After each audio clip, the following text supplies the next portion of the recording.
Hi, Ghoulie. How you doing?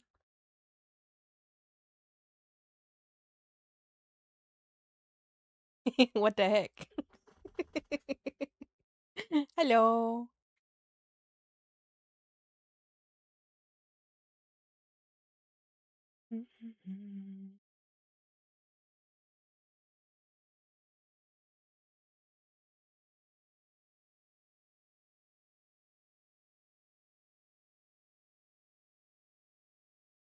Hi, Kit. Hi, Veld. Hi, Explosive. Ghoulie beat you to it. What are your options, Ghoulie?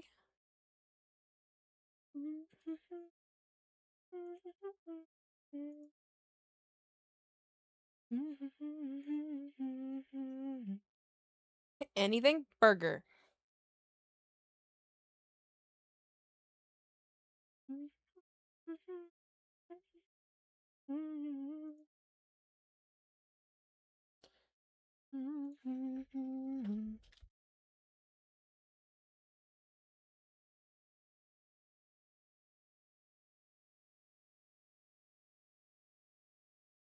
Burger, okay? Perfect.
Boop.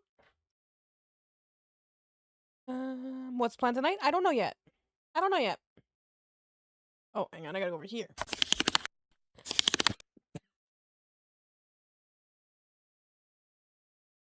All right.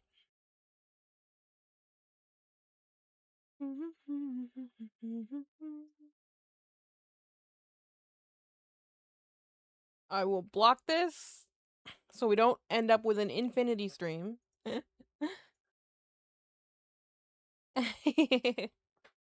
She's snacking downstairs.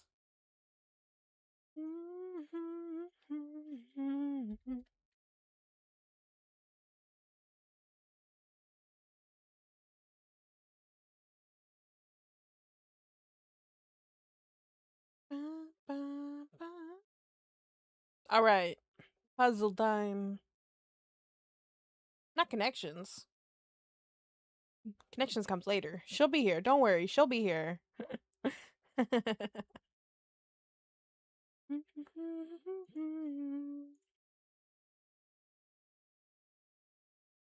Okay.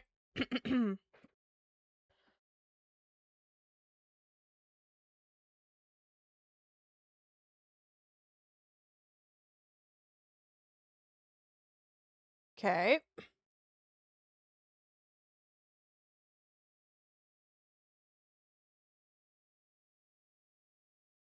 Prone is a good one too.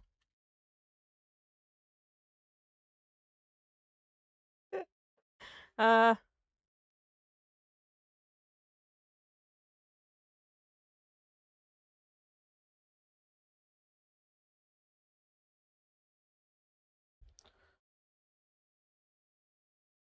Hmm. AIN.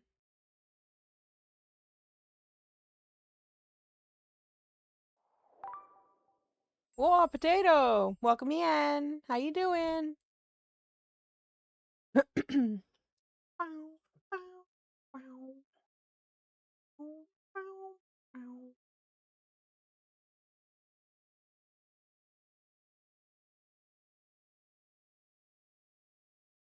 Watching the new He-Man movie? Nice.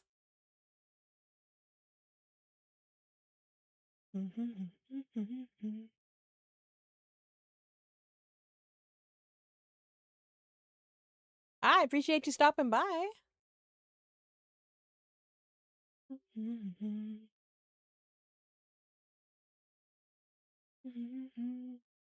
Sorry, but you just got in my way.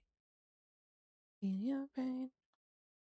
Just a little bit. Does that make me insane? Hmm. Hmm.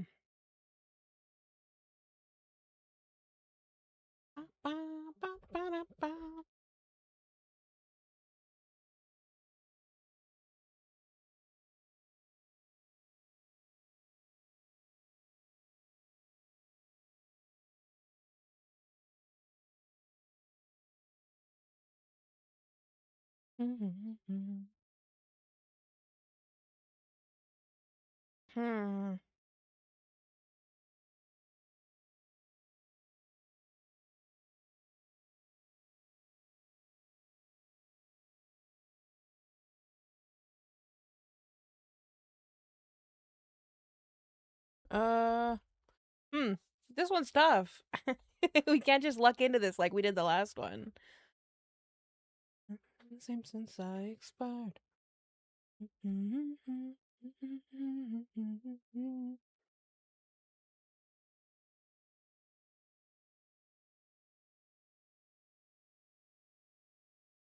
Aging? Oh, got okay. Nope. Closer though. A-N-I.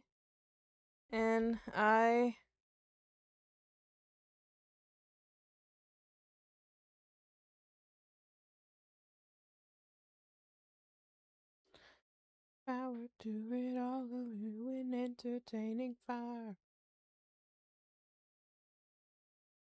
Uh, and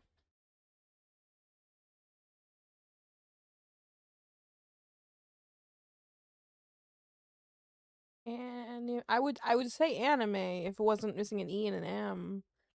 Um, uh,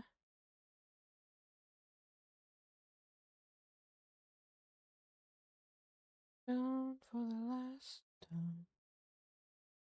Hmm. I don't know. This one might be a wash. I can't think of any words.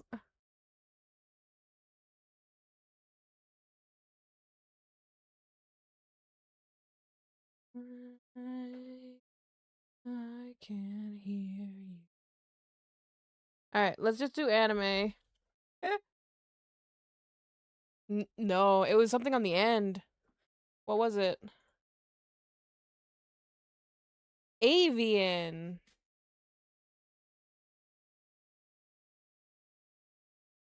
Wow. Okay. Well, it's fine. We did. Yeah, we got stuck on that one. Is when you pay attention. All right, let's see. This fishy fair. What? Tail.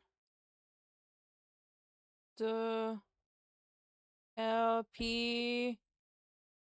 Nope. No dolphin.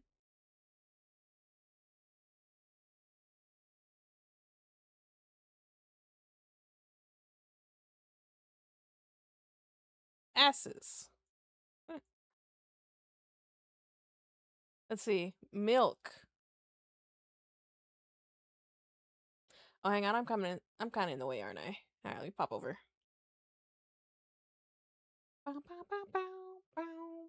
Okay, if I go up here, you can kind of see better.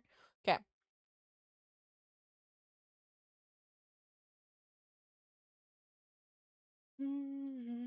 Soap.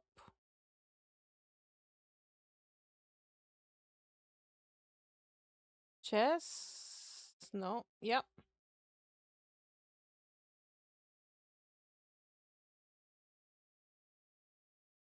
Scene.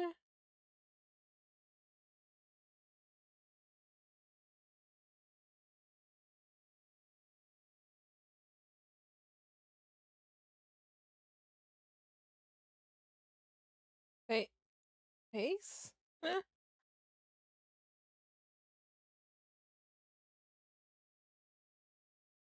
Peas? Ah. Okay.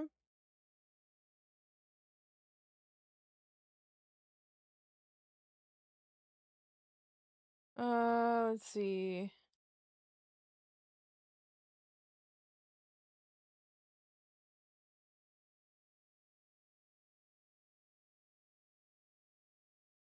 Real.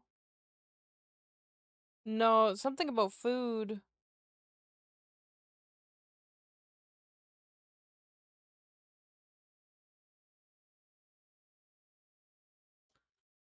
Cheese, bottom left? Oh.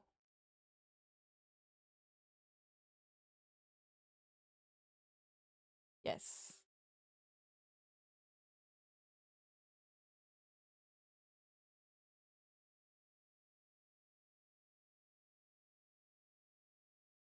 Salt? Is it just food? Pepper. No. Yes. Peppers, yes. Tuna.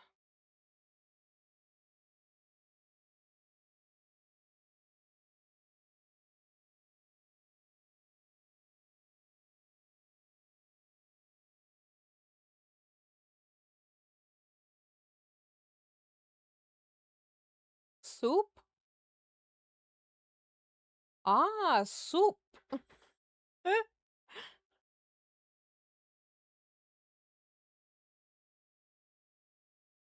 Free roll. Did I get roll already? I did.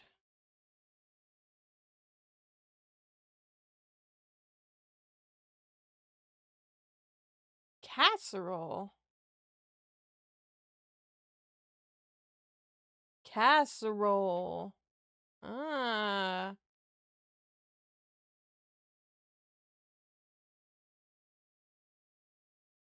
Noodle. Yeah, Ghoulie smart. I did not. That one was completely lost on me. Hi, James. All right, connections. Yeah, that one was rough. Hi, hi. Woody, Bo Peep, Jesse, Blinky, Toy Story. uh,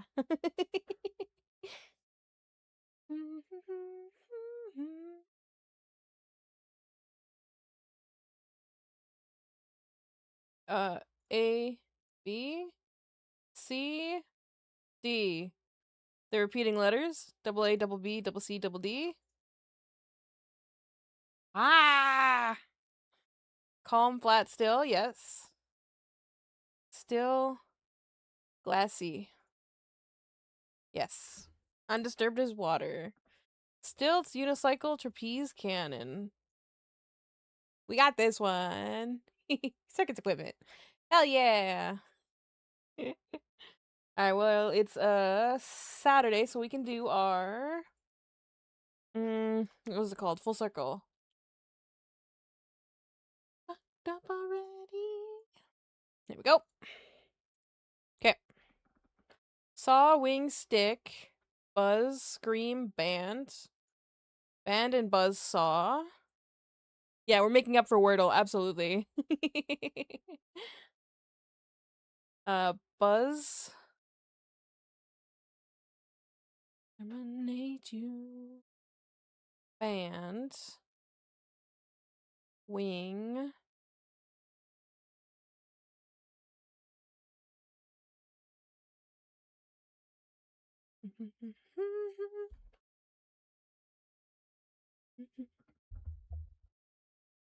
Saw. Scream beside band. Saw beside Buzz. Saw.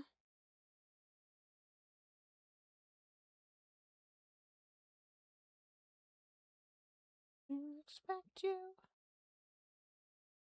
Wing and stick. Nope. We're very off.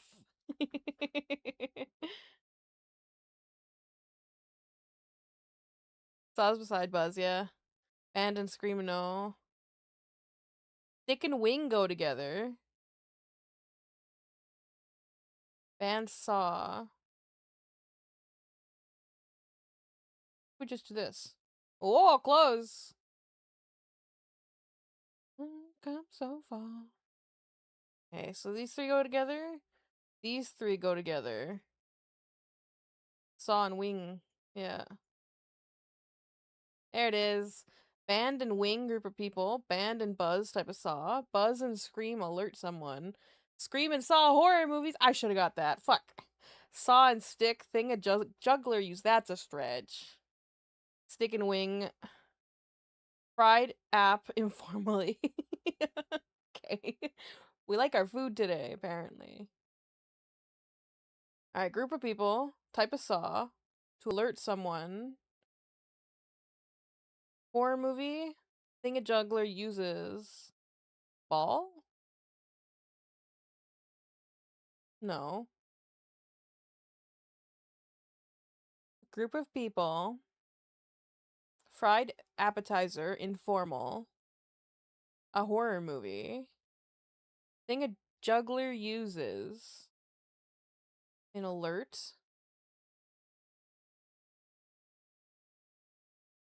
Type of Saw.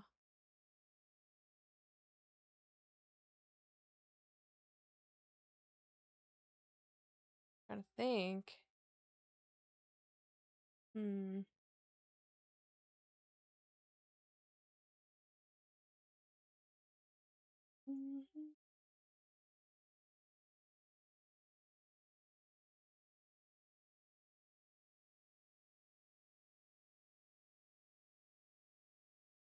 Where'd it go? Okay.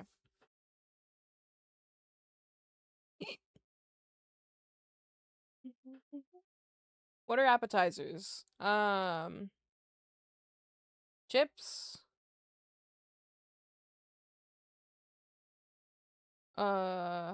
Sticks. Rum.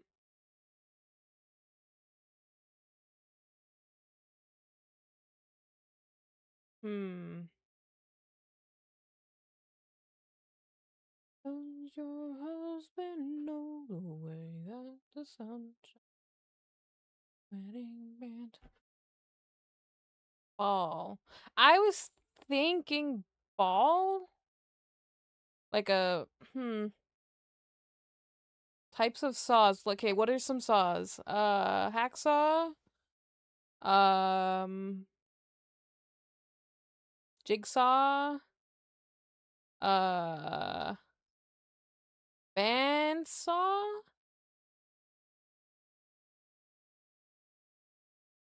Yeah, we have band as one of the categories. I don't know. Because it also has to be a way to alert someone. And a horror movie. I can give us a hint, but we always get it like the second we take a hint. Bow, bow.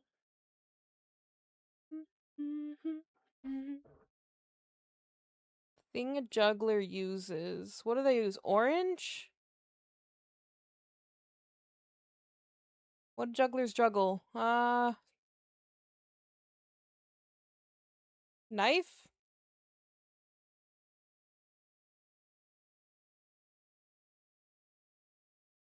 R. R.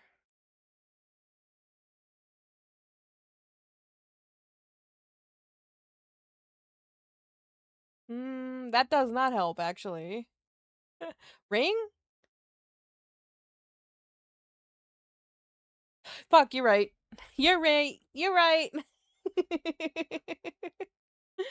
Ring. Very good. Ghoulie won tonight, I think.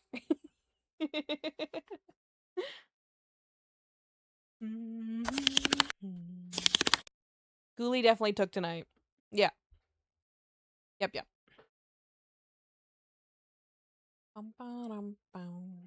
Okay, what are we doing tonight? We could do... Oh, I'm starting up Steam. If my stream dies, it's because I'm fucking starting Steam up.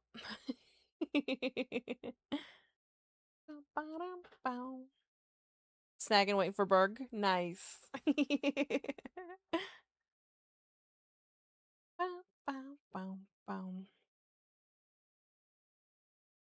Because I rebooted my computer. Normally I do.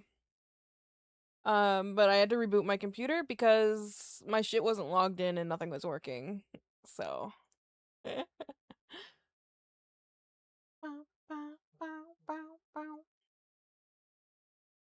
If it takes too long, I agree. I agree. Okay, let's see. We could do more. We could do more root trees. We could do root tree mania. Or I got this other game. It's called Tyrion Cuthbert, Attorney of the Arcane, and it is like a Phoenix Wright knockoff. Very heavily inspired by Phoenix Wright. So I grabbed that. This is on sale. Oh, stretches. Okay. What else do I have?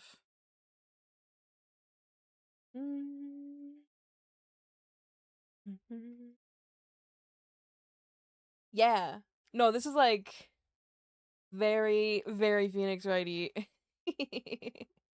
Hydrate. Okay. Oh, Palworld, like, official 1.0 came out, didn't it? I see. Free weekend. What's free weekend? I'm just looking at my Steam now.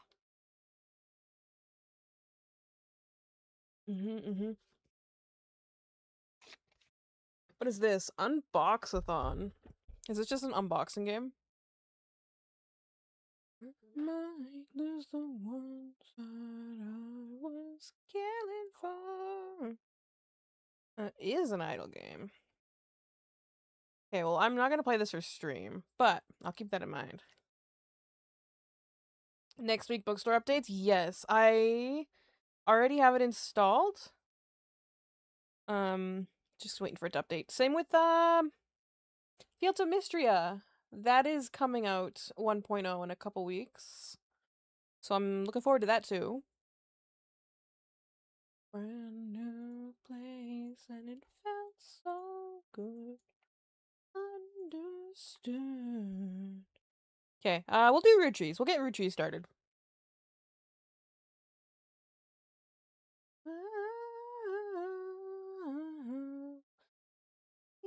Your armor.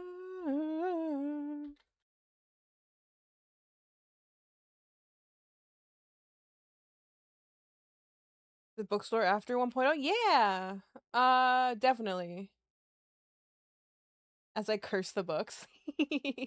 I think when the 1.0 comes out, we'll start a whole new save. So we can see everything. Because we haven't played that in over a year? Because it was when my Eldritch model launched. Ever we go through, I don't mind. I'll be your hyper. Okay. Root trees. Yeah. Fucking hated my Eldritch model. To be fair, I don't stream on TikTok because it's a bit of a pain in the ass now. They've changed things up. So I could, in theory, use my Eldritch model more often now. Where is it? Boop. Oh, wait. I don't have that one on right now. Never mind. Megastore? What's Megastore? What is it?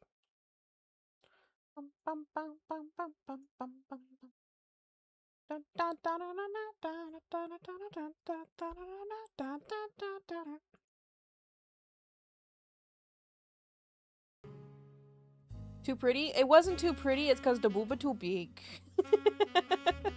She too big.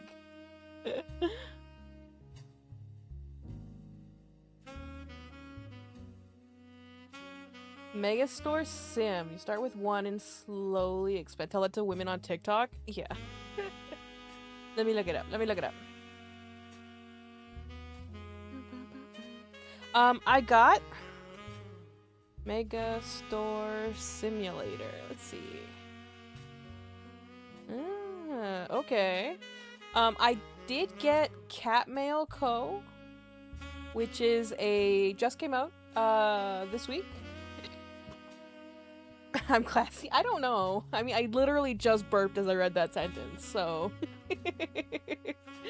Yeah, Catmail Co. is basically like a really slow-moving, you have a post office, and you're basically just juggling packages and giving mail and sorting stuff, and like if it needs to be refrigerated, you put it in the fridge, and then you send mail out when the boat shows up twice a day, stuff like that. It's pretty cool. Whoop. Should I not have done continue?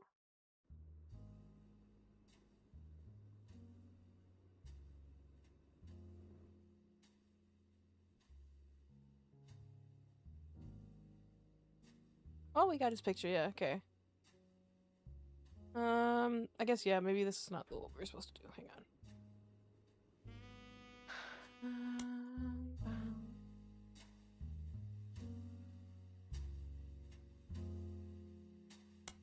New game? Ah, I see. Root Tree Mania. Find out what happens to the infamous family in a whole new mystery. Root Tree Mania will spoil unlocked content. Make sure you've tied up any loose ends before starting. Yes. Okay.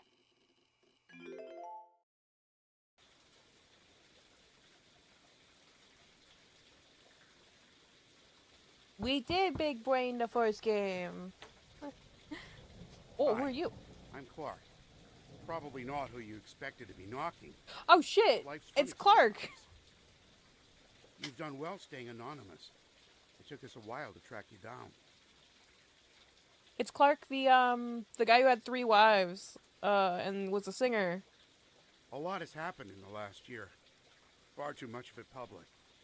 But there's stuff going on behind the scenes, too. I'm gonna move my camera out of the way.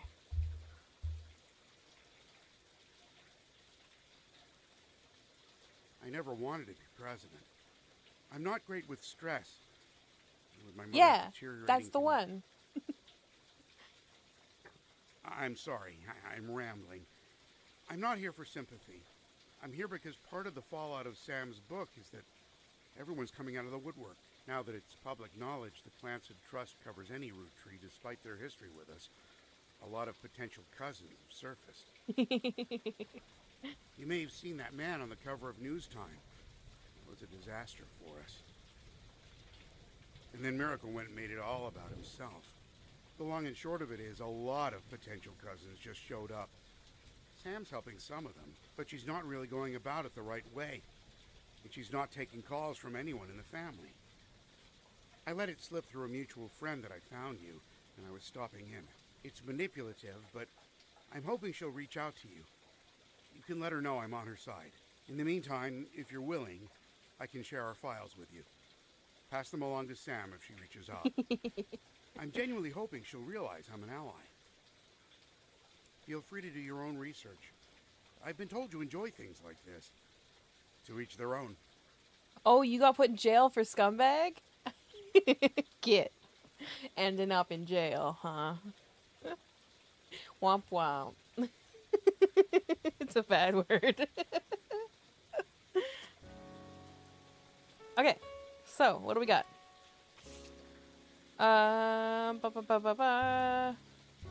Today is August 3rd, 1999. It's been 8 months since you helped Sam Madsen with the research necessary for her book. Sam was true to her word and paid you an incredibly large sum of money. She never mentioned you by name, however, so you've managed to keep a low profile. The root trees, on the other hand, have not. Below is a summary of notable events since the book's release, so you can refresh your memory in full detail by searching online. 6 pieces. Sam Madsen's book about Elias Roottree was released in February. It was a bestseller for a few months. At the time, Carl had not yet been replaced. Roottree Rift. In March, the Roottree Company stumbled publicly as they attempted to respond to the book's release with multiple conflicting press releases and a clear lack of leadership. Alright, a bunch of shit just fell over on my desk. One sec. Okay. Hi, Vortex! How you doing? Danny, I got friend? What? What friend? Clark Rafferty LaRue. Clark was announced as the permanent successor to Carl Roottree and welcomed Sam Madsen to the family officially. The company hired an outside legal group to handle changes to the Clancy Trust, as included any new questions of lineage. Yeah. How you doing? Sorry, I got distracted because stuff fell on me. My desk has got a pile of stuff on it. 5 Ps. After this announcement, there was a rash of different people claiming to be root trees, mostly dismissed as opportunists and scammers. The highest profile of these by a wide margin was a rapper named Felix Fellows, who changed his moniker to 5 Ps as a publicity move at the same time. 5 Ps is the only notable person on the updated tree. Roottree Mania. In another high-profile misstep, Miracle Roottree publicly and vehemently denied that 5 Ps was a root tree. The Roottree's legal team then offered to do a DNA test to get 5 Ps to drop his claim, and in a moment that caught what seemed like the entire world by storm, the test proved that he was a root tree. Suddenly the world was obsessed with the root trees. Anonymom and Jane Doe Roottree. In July, after an anonymous woman, who the press began to refer to as Anonymom, appeared in interviews with her face and voice disguised.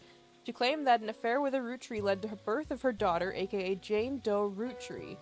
If true, this would make her a daughter of yet another secret Roottree and therefore entitled to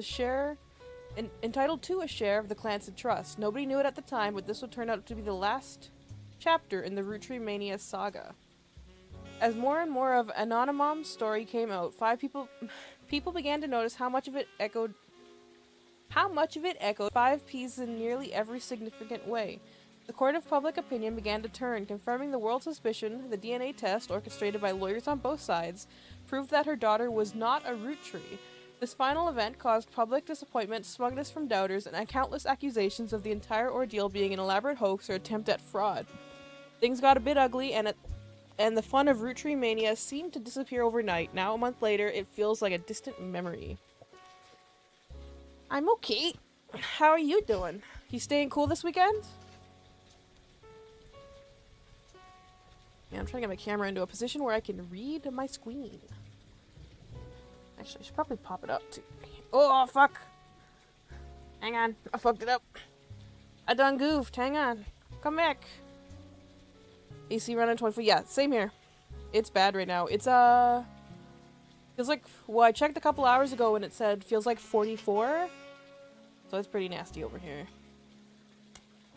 Okay, so we have some evidence. Previously on The Root Trees Are Dead. This is a new investigation with a new focus after many months of newfound interest in the root trees. It is recommended you try to catch up with some of what happened since the last time. Some web searches may yield new or different results, and some books and magazines from your previous investigation may be relevant to your new one. It is also a much more widespread search. The first and last names you can choose from will contain red herrings. Not all of them will be used. Below is a reminder of some of the most notable beats of your initial dive into the Roottree family. Tree. All evidence from before is still available and for your convenience. Any searches that do not lead to new information still function as they did during your first investigation. 23 there. Yeah, we have an orange warning here too. It's, let me see. Weather. What are we at now? We are currently sitting at 32, feels like 43. And then tomorrow is gonna be 38, I think feels like 47 or something was what it said last time. So it's pretty nasty over here. Dan, Daddy still has to go? Yeah, I do. The Roottree Candy Company was founded by Elias and Gwyneth many years ago. The entire family has a financial reliance on the health of that company. Did I change my category?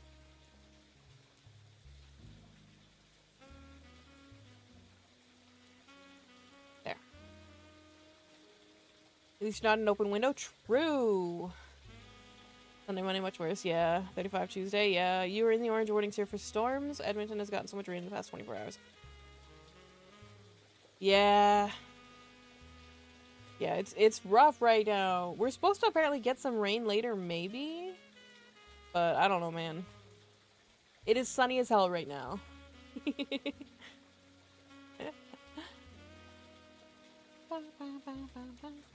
Okay. Most of the action took place in or around Butler County, Pennsylvania, where the company is initially located. Elias, Carl, and Raina were on the cover of magazines. Other notable root trees, such as Lauren Root Tree, Miracle Root Tree, and Jim Root Tree, had physical media such as records, albums, books, and movies associated with them. Lauren's 2 diaries are probably the most useful resources of overall, mentioning many of her relatives directly. 5 pieces, Elias's children could be identified based on the initials. Yeah, this is all just information we already know. 5 presidents. Stephanie Jones and Brian Jones were featured in campaign posters. Many of the younger root trees were found by following a complex rabbit hole through a conspiracy site that led to finding a searchable web address for Chris Rafferty, Lauren's grandson. Yes, we did that. November root tree was really difficult to place. Her occupation can only be found via Brian Jones's company website. She was a dancer. I think she was a dancer. Ronald and his brother Robert go by Robbie and Ron, and worked on a TV show called Brother Trouble until Robbie embezzled money, fled to Paris. Ron unsuccessfully tried to have Robbie removed from the clan's trust. Sam and her father were cryptically mentioned in a book about historical letters. There are also a few dead ends and red herrings.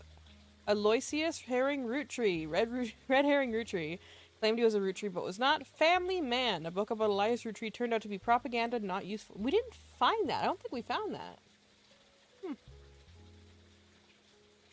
Lauren's other books, historical romance novels, were not very useful on their own, though could lead to other information. Caroline Morton's sculptures were not useful. Okay. I like that it's at least thorough in telling us what we did do last time. Okay. Today, August 3rd, there was a knock at your door. Chris Rafferty LaRue, the current president of the Root Tree Candy Company, explained that multiple people have come out of the woodwork claiming to be root trees. He has been trying to work with Sam, but she has not answered his calls. He has handed you a letter that he said you could share with Sam that said the following. To both of you, the company I hired to help us with the Clans of Trust is busy pouring through the entire family's history as well as people that may have had contact with. That said, the family is not particularly happy with this and are doing their best to slow things down. Many of them are avoiding our interviews. Every time there's a high-profile public case, it causes headaches, so please, I don't mind if you do your research, but I ask that you stop going to the press. Instead, we have a highly trained team of lawyers to back you up. We're ready and willing to verify anyone and everyone you believe could be realistically part of the relationship that led to the birth of a new root tree. Just tell us who to investigate by filling in the new sections of the tree, and we'll take the time to handle verifying that the timeline checks out. But keep in mind why we're here. If someone doesn't have a child or has already been disqualified by our lawyers, like the case of the girl with the negative DNA test, there won't be a place for them on the tree. We're not only just looking for affairs and infidelities, we're not just looking for affairs and infidelities, we're only looking for the ones that led to potential new root trees. Some spots in the new section will be marked with a tree icon. These areas are reserved for members of the original family tree you filled in 8 months ago. Just like last time, be sure to use birth names for everyone you add. Married names or nicknames won't be enough.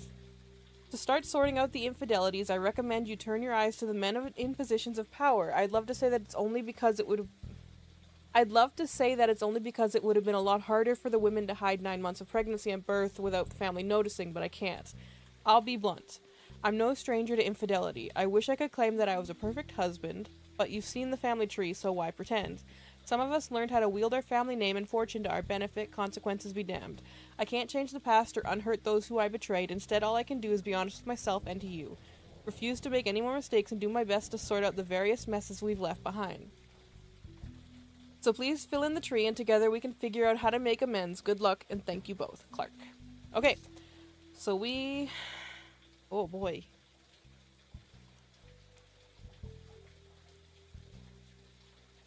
Okay, so these are all trees. Possible infidelity 1 in 1921, 1949, 1975 to 1982, and 1998. Infidelity, infidelity, infidelity. Infidelity. Infidelity. You think this is Clark? You think Clark has had all these affairs? That is Clark. That fucker. Okay, so where do we begin? Probably.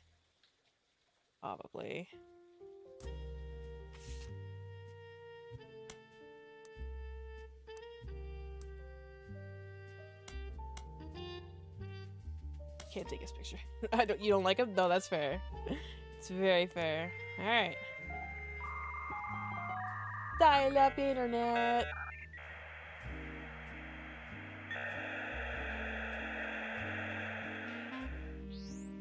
Hooray! Okay. Where do we start? Let's just do root trees. This page hasn't been updated for at least— oh, this is nice. This page just— okay. That's good to know. What was his name? Clancy? Oh, what was the periodical? Business Watch?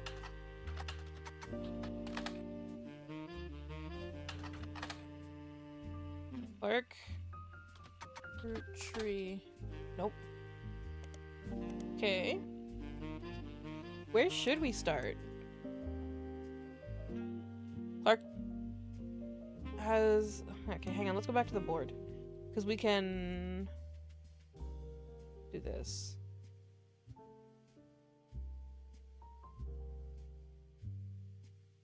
It's this one. Rafferty! That's right. Rafferty LaRue. That's right.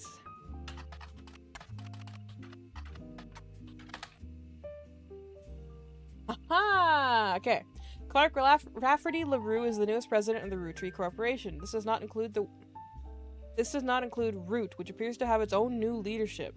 In early March of 1999, about 5 months ago, it was announced that both Clark Rafferty LaRue and Ron Roottree would be taking over— oh yeah, wait, hang on.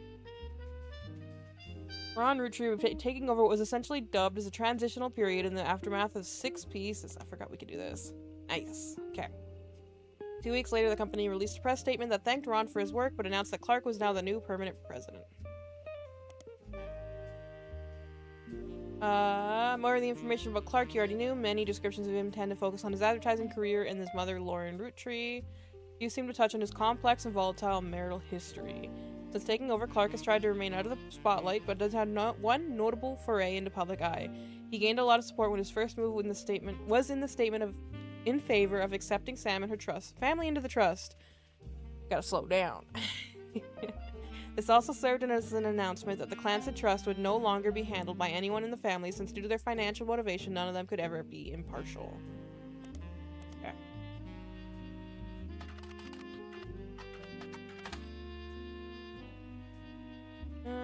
Clark Rafferty LaRue, as well as Ruby Spratt and her company Ruby Legal Enterprises— take that name? Oh, actually, we'll take all of it.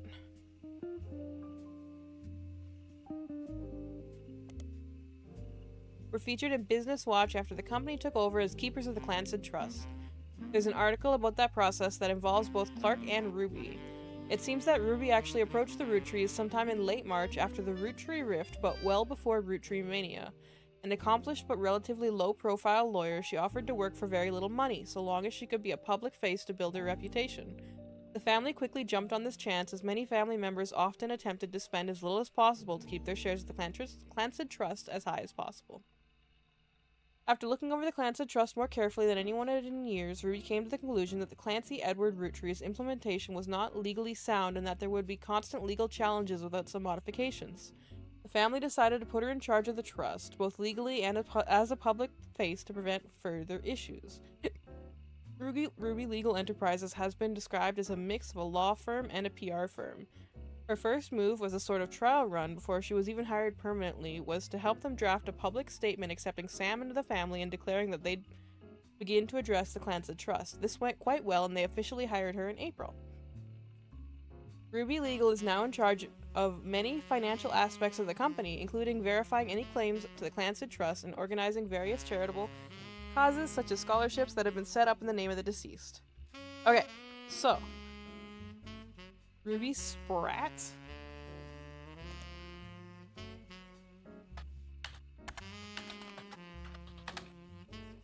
Ruby Spratt, like her legal company, is relatively elusive. The most complete source of information you can find from before her time with the Root Trees is from her website for a magazine owned by a major airline.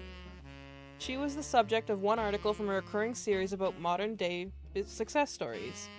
Ruby grew up... She's gonna be a root tree. She's a root tree. I am calling it right now. Excelled at school and earned a scholarship to study at Mid-Eastern University. There she graduated at the top of her legal class and was quickly hired as a lawyer for a prominent firm. There are a few high-profile corporate-involved cases she was a part of. One was a legal consultant for a class-action lawsuit against a manufacturer of steering wheel covers. Another was to help a local gas station chain in her hometown of Portland. With the rollout of a promotion that allowed gas station customers the ability to bet on the price of gas, the blurb ends by calling her new firm a double threat. Her company's services are a cross between traditional lawyer and PR services. Okay, hang on. We're gonna make a page.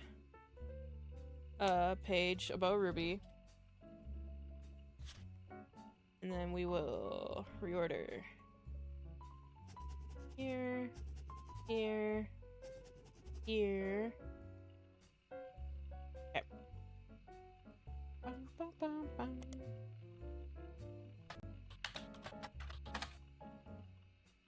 Okay. So we got that.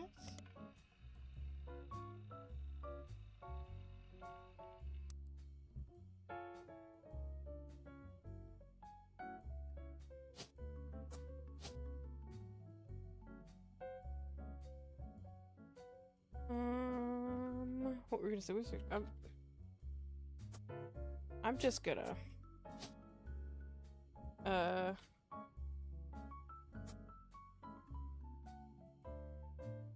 I'm just gonna take a leap here. Oh, Carl retrieves President 5. Maybe not then.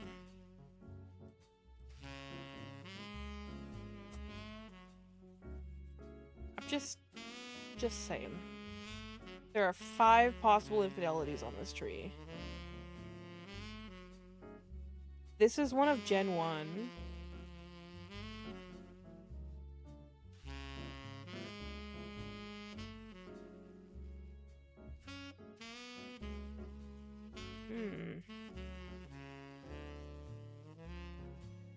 Okay, wait, let's see. 5 Ps.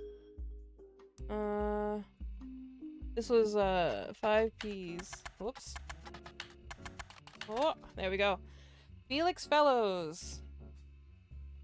This guy was confirmed to be part of the family.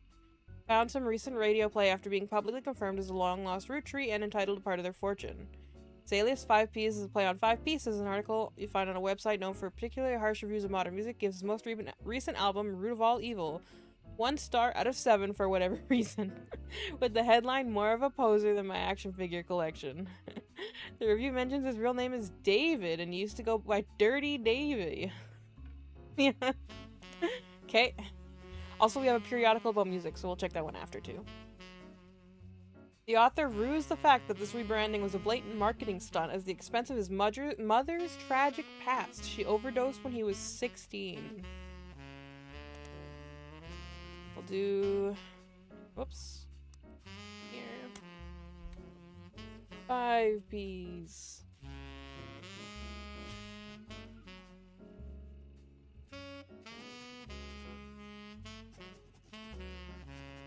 There.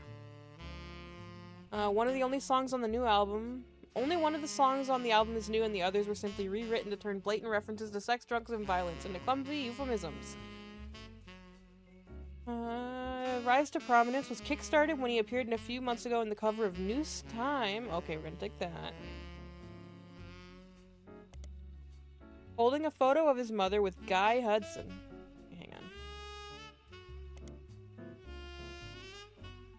At first, the Root Tree Company denied it vehemently. Miracle Root Tree even appeared on the same magazine a week later. But since then, they've backtracked and publicly welcomed him into the family. Their press release at the time stated they had new evidence and confirmed his story. Okay, this is going to be a periodical we can probably get. Yep. Cool. Okay. Rapper 5 Ps famously appeared on the cover claiming to be a root tree, and then 1 week later, Miracle Root Tree did the same thing, denying that he was. Because of this high-profile back-to-back discourse right before... right before the start of Root Tree Mania, they appeared to be the de facto publication to get news about ongoing Root Tree saga. They reported record subscriber numbers during this time, which lasted until the end of Root Tree Mania, when the world generally stopped paying as much attention, and they went back to reporting on more traditional news. News time appears to be available periodically. Okay. So this is news time. 5Ps. Felix Fellows, aka 5Ps, famously appeared on the cover of News Time, kicking off Root Tree Mania. A week later, Miracle Root Tree appeared on the cover of the magazine of the article that heavily focused on 5Ps as well. Summary of both articles, as well as a close-up of the photo 5Ps is holding on the cover of the issue, have been added to your evidence. Okay. Boop. Felix Fellows. 5Ps appeared on the cover. Okay. The article concerns his insistence that his father was Guy Hudson. The story was dramatic and sensational, and initially dismissed as fake until the DNA test proved, that he was related to Guy Hudson. He may not be Guy Hudson's son. He could be Miracle's son. He could be Miracle's son! So messy. 5P says that his mother, Joanna, was Zach Morden's secretary when he retired, and then Guy Hudson's secretary for only 2 weeks after, then she quit. Parents divorced when he was 4 after his father learned of the affair. Felix and his mother moved to Portland because she was afraid for her and her son's life. He grew up with her until he was 16. One day, his mother never came home from the movie rental store where she worked at the register. The next morning, she was found dead in her car from an overdose. She had stolen all the cash from the drawer and spent it on heroin. I don't know if we need to... We'll save this.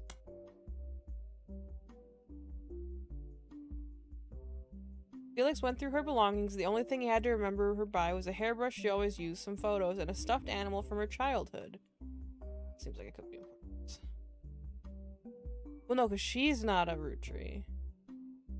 Hidden box in the back of her closet. Inside were love letters and photos related to Guy Hudson, as well as a letter from his father containing threats. Threw it all away with the exception of one photo he appears in with on the cover of News Time. Says it was the only one where they were dressed, the only one not from the affair itself. The picture shown inside the magazine was added for your reference. Magazine also includes some additional history about 5P's career. Felix Fellows was born to Riley and Joanna Fellows, but has never rapped without a moniker. Tried to find success by opening for other artists and even selling CDs on the street corners of Portland. He has recently started going as 5P's to harness the power of his lineage. The writer then did some research into the truth of these claims and was able to confirm that Joanna did work for the Root Tree Company as a secretary sometime during the mid-70s. Also, that it confirmed she died of a drug overdose, and that Felix went into foster care soon after. They were unable to track down his father. They also reached out to the Root Tree Company, but at the moment the company's blanket statement was, since the release of a recent book, Root Tree has seen an overwhelming number of false ancestral claims, none of which have been factual, and nearly all have been knowingly dishonest. We encourage individuals to reach out to us in an official capacity as opposed to attempting to use our name for the media publicity. Here's Miracle. Charlatans and thieves. Miracle Root Tree appeared on the cover of News Time shortly after 5Ps did. He vehemently denied that 5Ps was a root tree. Article was from before the TNF test approved it. Miracle doesn't focus much on the details of 5Ps. They gave us a picture of Miracle. I'm telling you, Miracle's probably one of the guys who had an affair. You know that Marie Kondo gif that's just like, I love mess.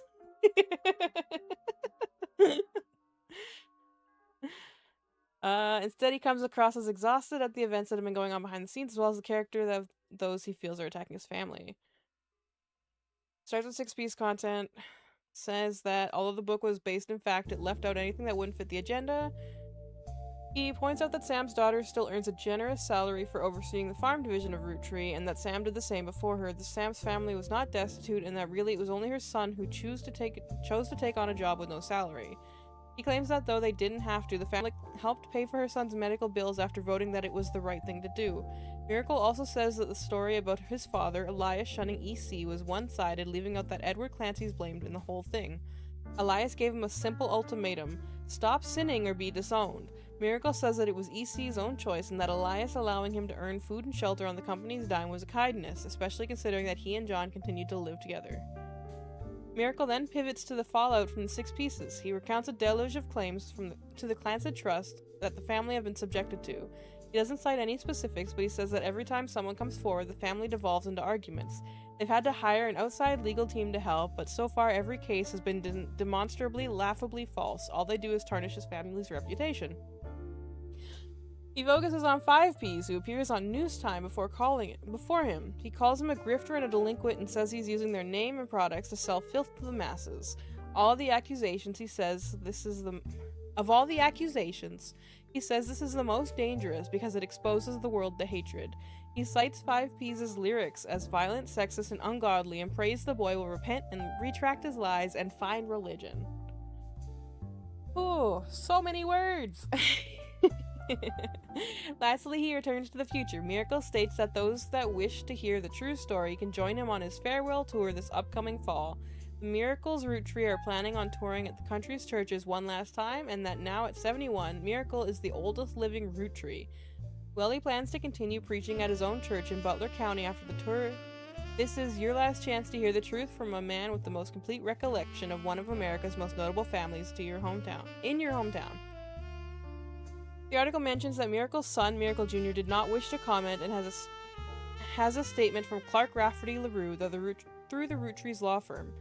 Miracle does not speak for his entire family. We are working carefully on a plan to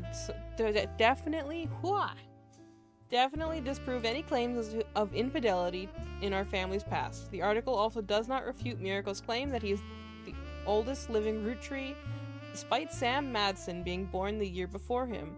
It was unclear if Miracle made the claim out of ignorance or spite. Okay.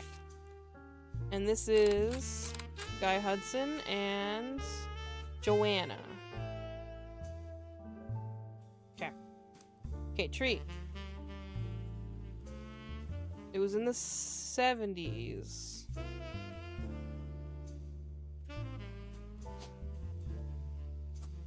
Would this be Guy Hudson?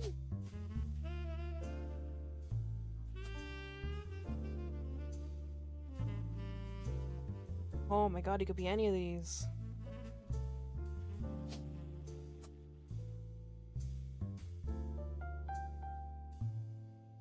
Married. Split. Oh wait, this is a notable root tree. Oh, that's right, they gave us a spot to start. Our notable root trees were, I think it was just 5Ps, right?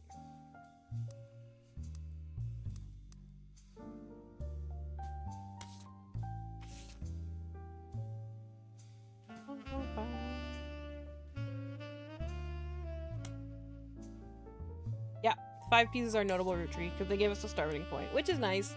Thank you. You go there. Oh. Oh, I see. Okay. Musician. His name was Dirty Dan something. Her name was Joanna. Look, what was it? 5Ps. Oh.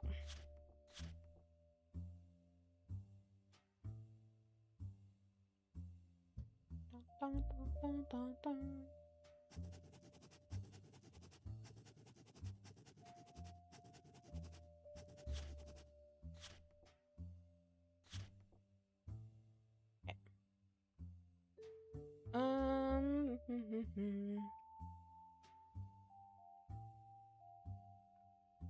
Joanna was Zach Morden's secretary when he retired, then one of Guy Hudson's secretaries for only 2 weeks. After that, she quit. Was there till he was 16. I found her dead. Riley and Joanna Fellows.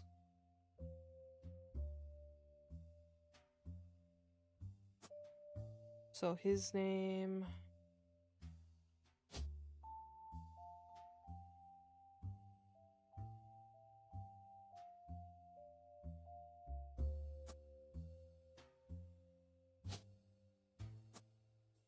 There.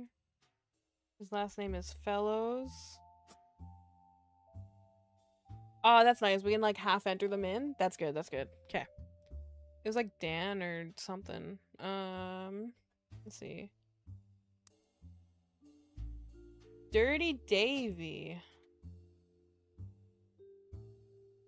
Felix? No, I think that was a moniker. Go back to... Yeah, let's go to Modern Music Monthly. Check 5Ps, nothing. Dirty Davy.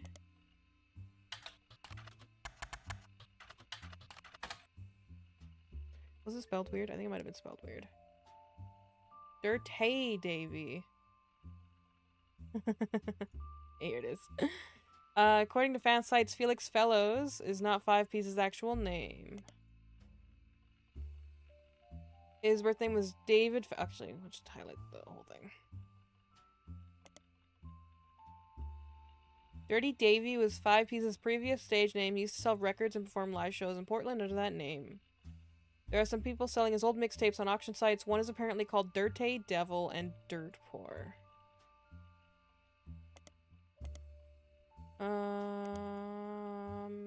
Okay. Go over here. Can I look up albums?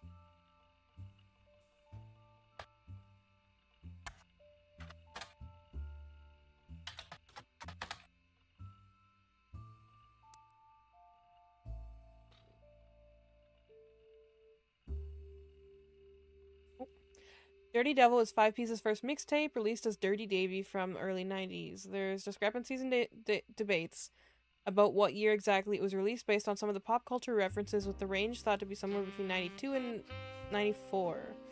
One of the songs, Yes I Can Jump, seems to be at the center of the confusion. Some fan sites claim that there are multiple versions with different track lists and song lengths on them, but because there's little evidence of the mixtape online as it is, it's harder to verify that information. The feeling when your sub expires midstream, you have to rewatch ads. Aw, rip. Let's check Yes I Can Jump. Yes I Can Jump was a song on 5P's mixtape Dirty Devil. Let's just save this. For some reason, it's letting me look into the song, which I feel means it's important. The only song that didn't make it onto his studio album that people thought it should have. In it, he references a popular movie from 1992 called White Men Can't Jump. This reference has caused some confusion among the fan base. The years keep coming up. So that's...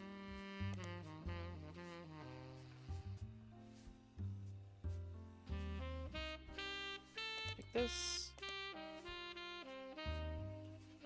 References caused some confusion among the fan base. Because of it, it is agreed upon the mixtape had to come out in 92 at the earliest, but others point out that Fellows references seeing the movie on his 17th birthday. This would have been in 94. Some take this to mean that the album had to have been released in 94 at the earliest. Others claim that he was likely just trying to make himself sound older, since in response to some of the more questionable lyrics, he has stated multiple times that he was a dumb kid when it released. So his age, there's something fucky about his age.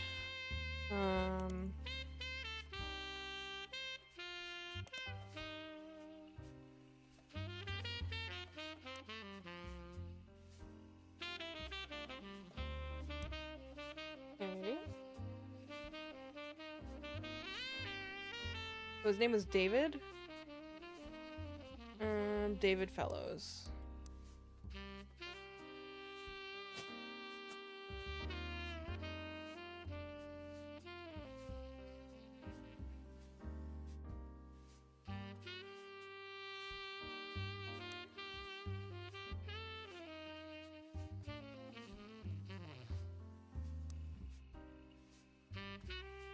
What was Guy Hudson again? Hey, James, thank you for the resub. I appreciate it. 20 months in a row. Wait, that's almost 2 years. That's fucking crazy.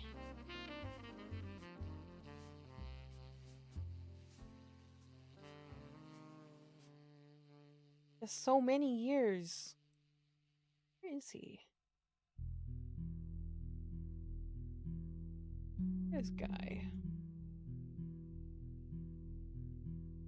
Hudson Guy. President 3rd.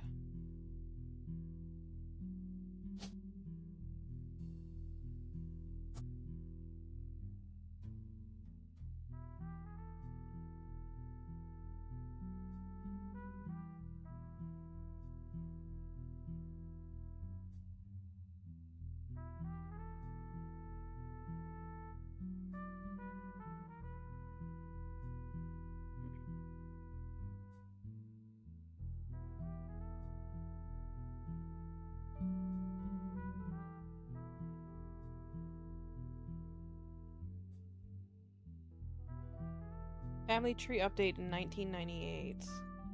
So one of the guys had one of these younger gens had a kid. Wait, who was pregnant? Somebody was pregnant. It was Stephanie Landon.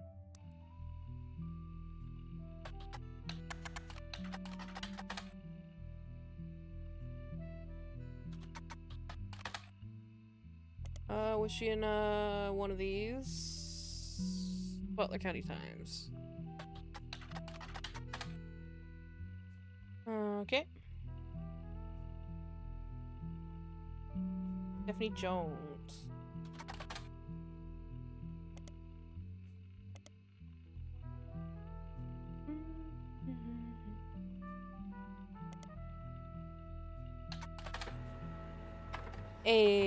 Yeah. Seems that Brian Jones has been busy updating Stephanie Jones's campaign website. 2 new sections. Is this the first baby photo? There you see a picture of the new family together in the hospital. According to the site, our daughter was named after her grandmother, which ended up being very fitting considering she was born the night before Christmas. Second is what's next. There's not much of substance here right now, but lists some small accomplishments. Finishes with the recent rise in popularity and controversy surrounding my extended family. There's been some extra attention on me. Stay tuned for announcements in the coming months how I plan to use this publicity to accomplish. Okay, so that's our update.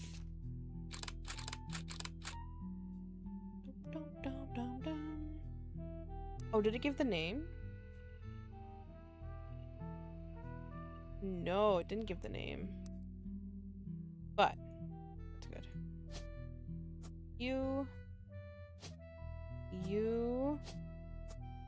What's his name? Stephanie Landon, Jones Bryan.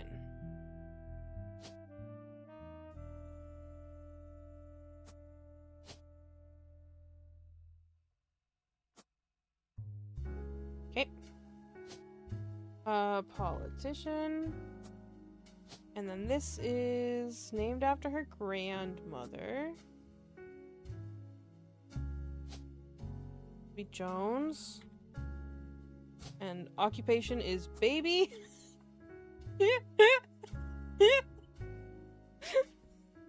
I love it. I love it. Occupation baby. Okay, she's named after her grandmother, so it would be Bloop. This would be Caroline. Wait, that's the job.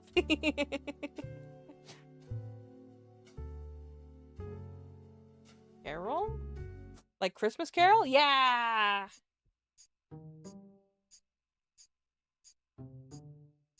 4 entries are correct and have been locked. Yeah!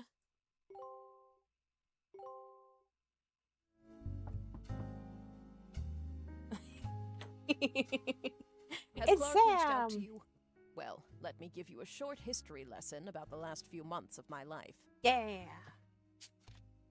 Time for a drink and some exposition. 3 different people contacted me, claiming that somewhere in their history, they might be root trees. First, that young man, the rapper.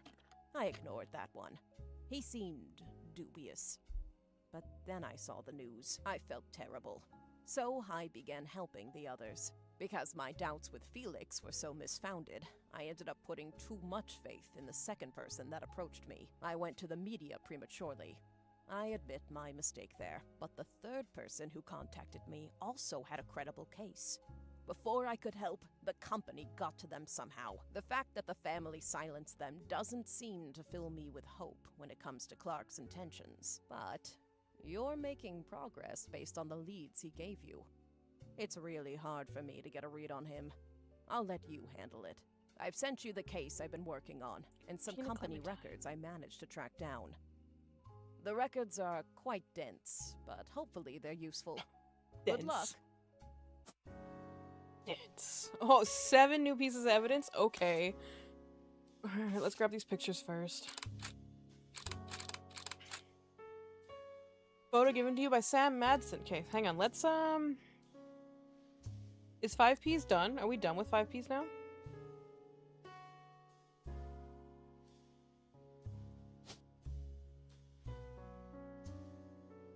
She is not locked in, so we need... Is dead on here? No. Drug addict. No. Housewife? What does she do now?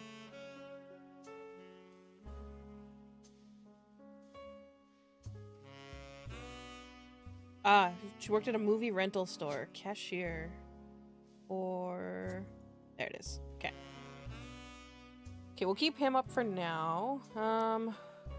Saved Ruby. I don't know if we're gonna need Ruby, but... Let's do a new page. This is gonna be for Regina. This is probably the best way to keep shit organized, is just make new pages for people as they pop up. Regina Clementine came to her and claimed that her husband has confessed he thinks he's a root tree. Stuart is the older by wearing a vest. The woman is Mary Beth Clementine, a singer who may have had an affair with Miracle Root Tree! Oh, you can't see it because my hat's in the way. I told you. I told you, fucking Miracle. Told you that's why he was getting his panties in a twist.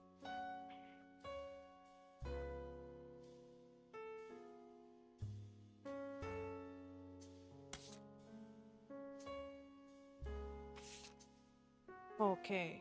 Oh, there's so many pages. Okay.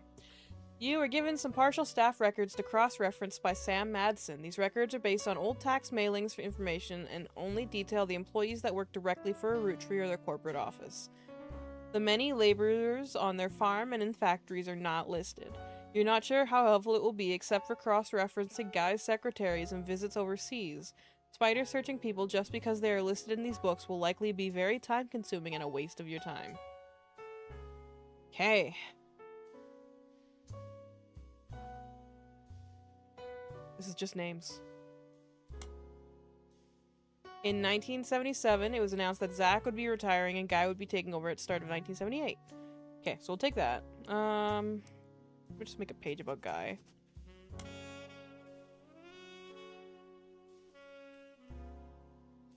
Can I?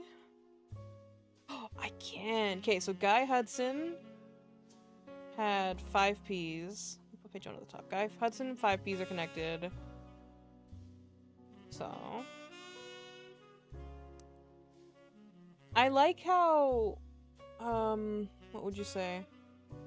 I like how they made it really easy to highlight and keep notes instead of like, well, you just get a notebook out and scribble it out yourself. Like, they made it easy to keep track of everything, which is I really appreciate.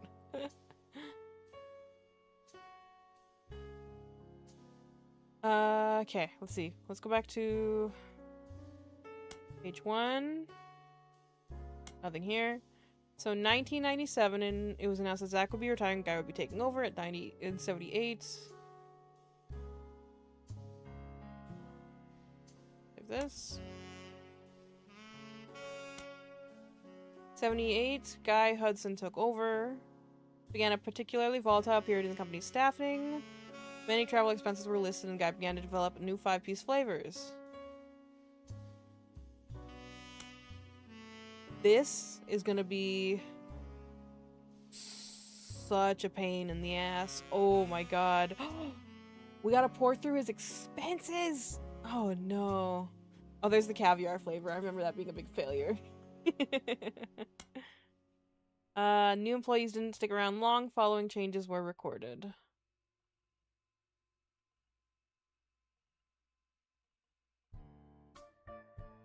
What is this?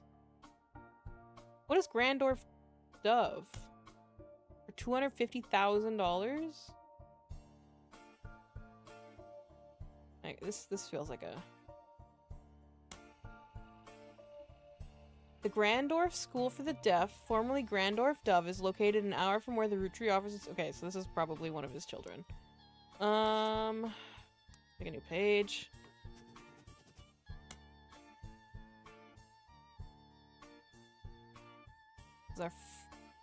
It's a lead. Grandorf under guy.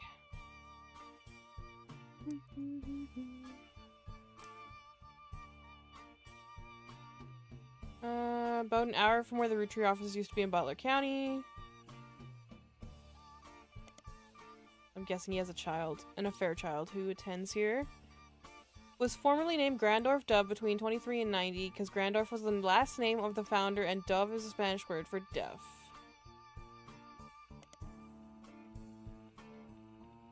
It was renamed to better represent the school's purpose and correct the embarrassing lack of effort and awareness demonstrated by government officials in the early days. Staff is listed on the website. You can scan through the biographies and find that the principal, Miss Ford, is fluent in 5 languages, including ASL. She has been working at the school for over 15 years. Miss Ford's bio also mentions she is not deaf herself, but rather learned sign language to communicate with the deaf. It mentions she was responsible for securing funding for the Hudson Wing. That's Sky Hudson's wing. So, who is she? Does it give her name? Miss Ford. Yeah, that's way too obscure of a search. Okay. The Hudson Wing.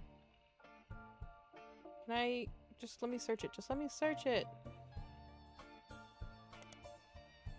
The Hudson Wing was an expansion to Grandorf Dove, now Grandorf School for the Deaf, built in... Okay, just... Maybe I'll search this one next. In 1982.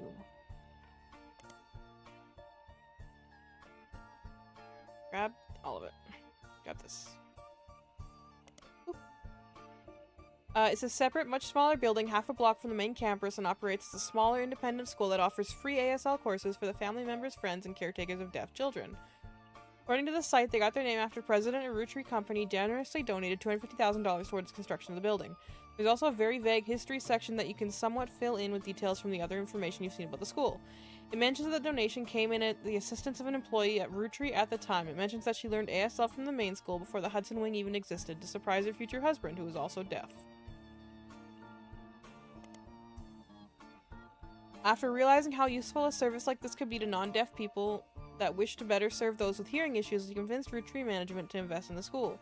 The Hudson Wing opened and she became the first teacher at the new campus. At first it only operated on weekends, but since then it has added afternoon classes and some weekdays. So she left to... Okay. I guess it could be a dead end. This might not be. It could be a red herring. Who left? Oh, Miss Ford. Susan Ford.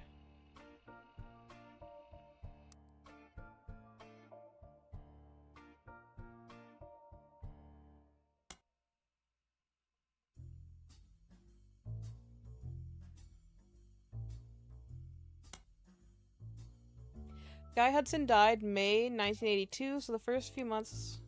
Go back to Guy Hudson. Guy Hudson died May 1982, so we knew that already. Things quickly changed. Ernie took over. I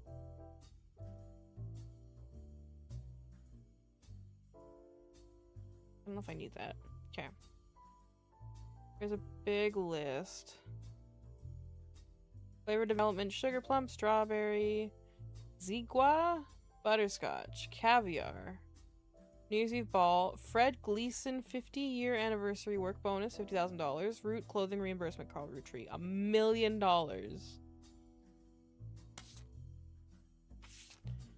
What is this? From 6 Pieces Prodigy US to Genealogy Genie at Prodigy US. This is about all the information I have about Regina Clementine, née Salazar. Okay, let's grab a new tab.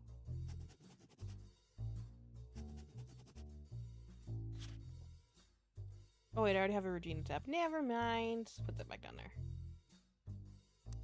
New tab. Regina.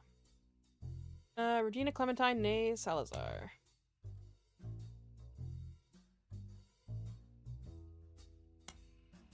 Whoops. Not what I wanted. Go back to the table. Thank you. New Orleans, Louisiana, with her husband, Stuart Clementine. Apparently, the Rootery lawyers went after her since then. By the time I received the letter and called her, she told me she couldn't cooperate anymore. Her husband is a police officer. Never knew his father. I told her he thought he might be a Rootery. He's estranged from his family and didn't want to pursue it because he has no proof. She wrote to me behind his back. Normally I wouldn't be so sure, but she has some pretty credible facts. Some of it I've been able to confirm. Stuart's mother was Mary Beth Clementine. She was pretty well known in the 30s to 50s, a singer who went on to a lot of tour churches. You can look her up online. She was a pretty big proponent of adoption. Know for a fact that she came to Butler County a few times, and Regina said that Stuart always told her that they always seem to spend a lot of time at Miracle Church.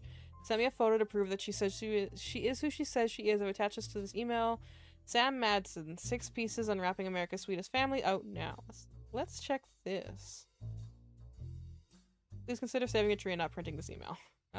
Search periodicals. Actually, we should, search this in a book, right? Sam Madsen. Oh, okay. Sam Madsen's book was released earlier this year and details the truth about Elias Rootery, as well as Sam's family, Edward Clancy Rootery, and John Miller.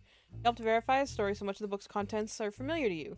That said, Sam has had some sections on her family's secrets and rumors. Much of it didn't matter to the primary purpose of the book, and some of it is new to you and may be important to your new research. These sections have been added to your notes. So much reading. Sam has a book with a few different passages about her own history in the company and the rumors and gossip she collected during her tenure. She ran the farm for a period starting around 1968 after the death of Elias Rootery and until her daughter Gwenna took over in 1984. Most of the relevant information coincided with the reign of Guy Hudson, who took over as president in 1978. Sam was very much not a fan of Guy, and according to 6 Pieces, it was an open secret within the family that Guy was much not a fan of remaining faithful to his wife, Patricia. Okay. Go back to Guy.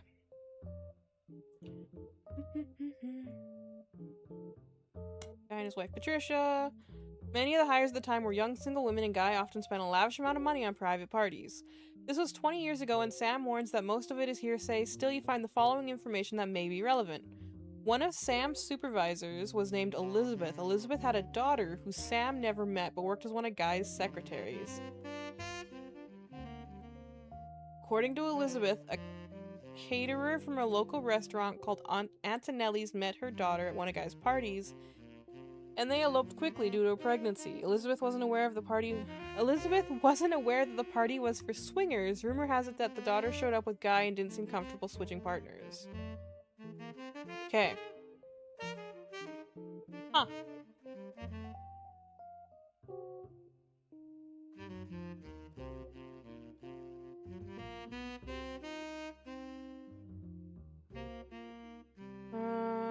Should I save this as a new tab? We'll just leave it under Guy for now.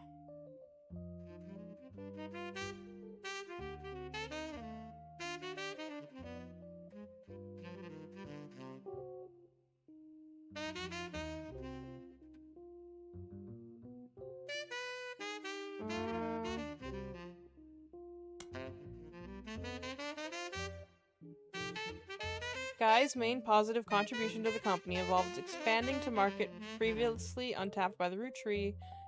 However, he went on a trip overseas. They were often for weeks at a time, and Guy was known for spending more time and money on unofficial business than meeting with distributors and manufacturers. It was said that he bribed at least one politician to open a factory in Brazil. There was also a section where Sam speculates that Elias may have cheated on Gwyneth.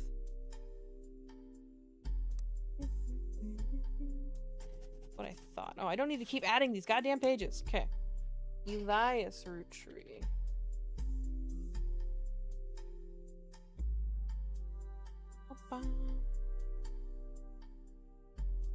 Elias may have cheated on Gwyneth. Gwyneth was much kinder to Sam than Elias was, and was the first to invite Sam to family events. While she has no hard evidence, Sam always got the impression that Gwyneth was able to coerce Elias into allowing Sam back into the family using some kind of leverage instead of it being a natural course of events. She mentioned that Elias and Gwyneth were known to loudly argue, sometimes about another woman. She also says that their son Ernie once asked her, "Who's Beth?" because he heard them yelling about someone with that name. Elizabeth? Perhaps Elizabeth?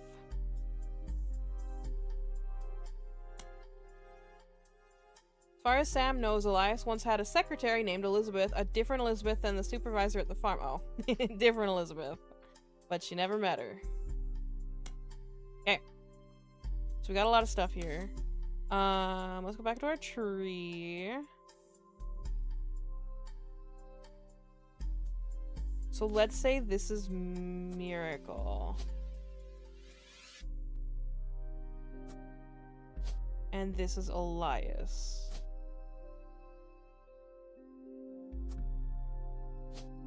This is Gwyneth. Oh no, this is the infidelity. Okay. Elias was president 1.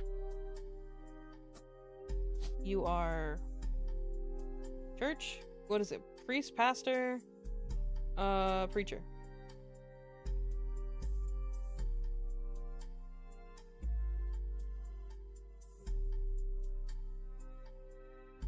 So I think it takes 4 to unlock. So we got 1, 2. Okay, so let's check. Was it Regina?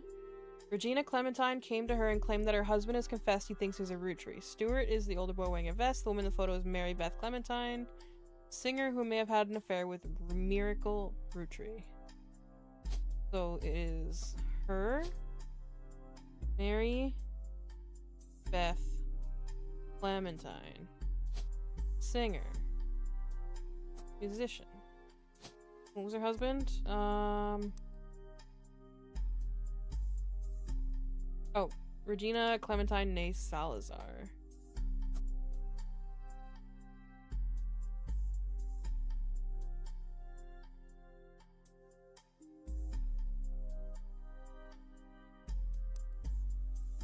Sure.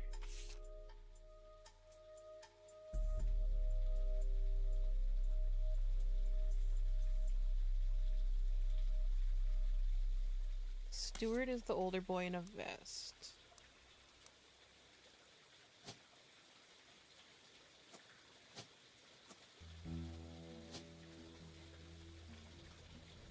Stuart's Clementine. And then her name was Regina Salazar. Okay, and what does he do? A police officer, right? Yeah, police.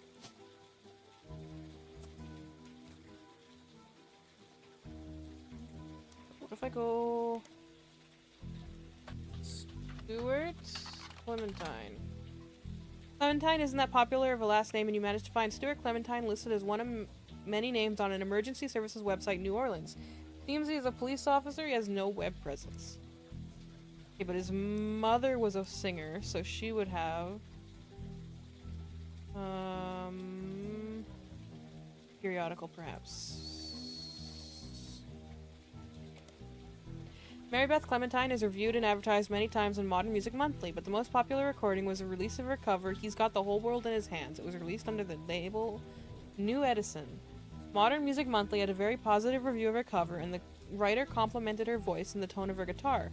The review had nothing much to say about Mary Beth herself, so it's not much use to your investigation.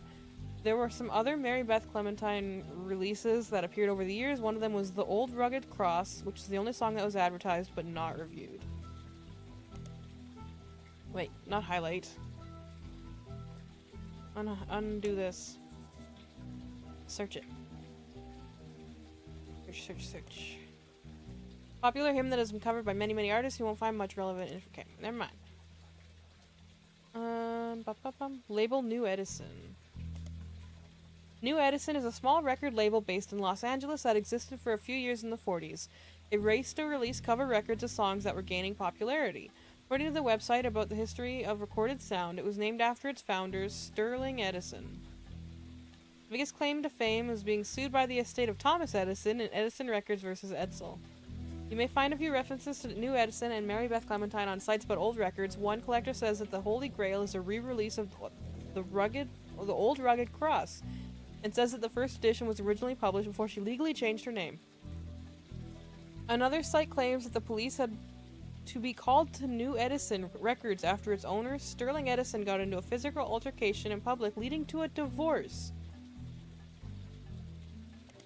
Take that. There are no cited sources or evidence about the site's content. It seems the site's content seems user submitted. There's an email address at the bottom, and the phrase "Send me your stories about old Hollywood," and I'll add them to the page. Okay, so let's check Sterling Edison. Nope, it's just this. Okay, let's check them in a periodical, maybe. Edison Records is a large company with many different releases over the years. There are a ton of mentions, and none of them relevant. Okay, news time. Nothing relevant. Business Watch, nope. Nope. Hi, DB. How you doing? Hi.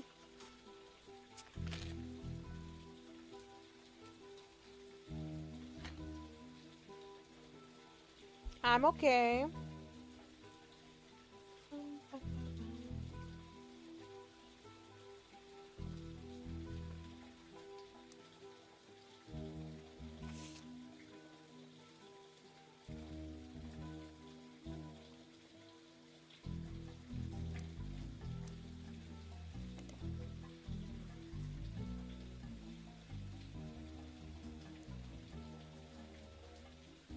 She legally changed her name.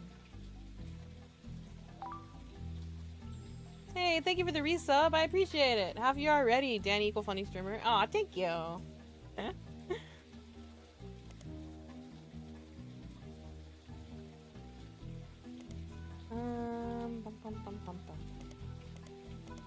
Let's see.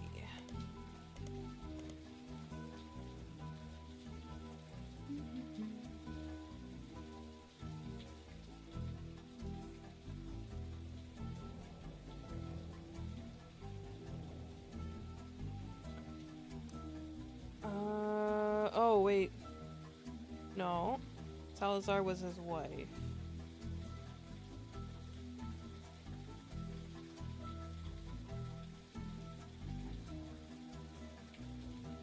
Do you think she was married to Edison?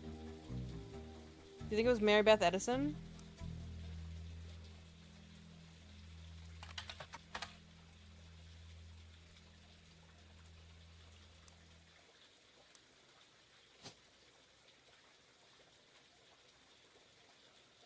Edson.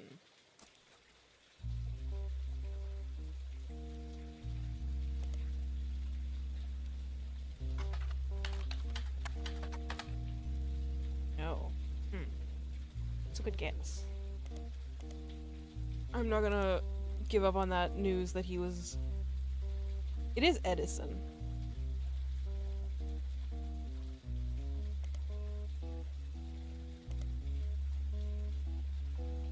Mary Beth Edison. No.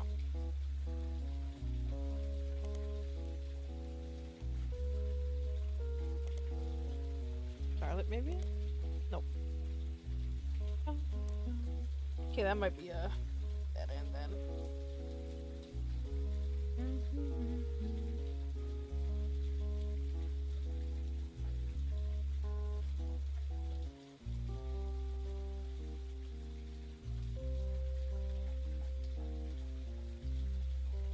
Oh, it's Stuart Clementine. Wait. No, Stuart is the police officer. This one looked like he ended up being a singer, so... Went on tour to a lot of churches.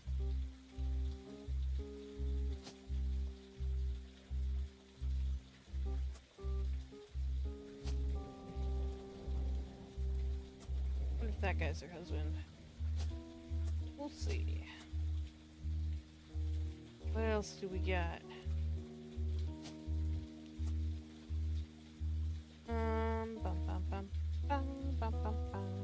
final affair. Oh, first affair, final affair. Okay. Brian. Oh, you know what we could do is we could go through the list of finances and see who's guy spent the most money on.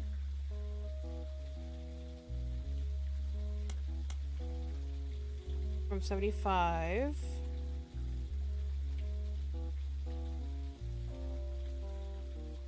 Secretaries, Joanna Robertson.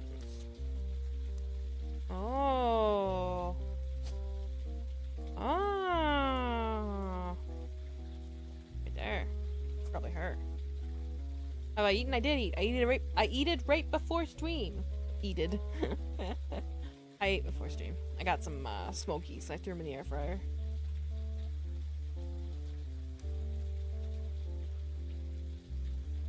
English is hard.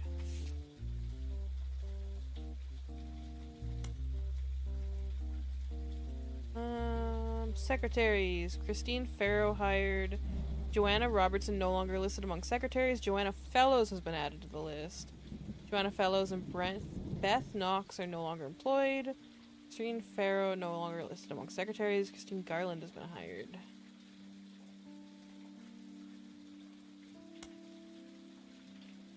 Yeah. Yeah, just throw them in there for like, I don't know, 10, 15 minutes. They split open. If they're like the juicy smokies though, they will like get grease all over, so you have to clean your air fryer after, but yeah. It's lazy. It's just lazy, my lazy fucking meal. If I can throw it in the air fryer, it goes in the air fryer. If I can't throw it in the air fryer, I will still try to throw it in the air fryer. If you can look up, like you can Google it, and people will have like a better estimation of time, but I usually just throw them in there till they split open.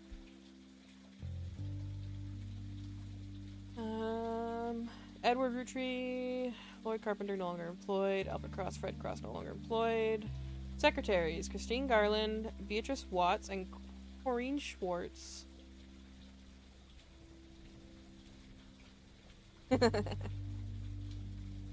Expenses. Presidential office refurbishment, caviar flavor, ball. Travel expenses, Australia, China, France, Brazil. Caviar, ball. Yeah, pretty much. I throw everything in the air fryer.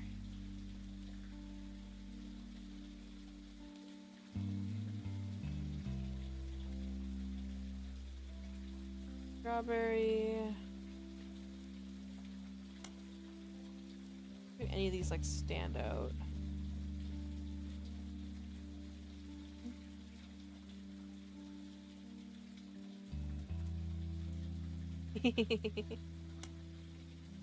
Alright, well that was a little waste. What else do we got? Where do we go from here?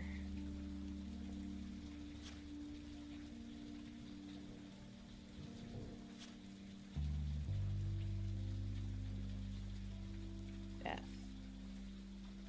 Elizabeth. Elias. Let's see if we can get another picture of Elias then.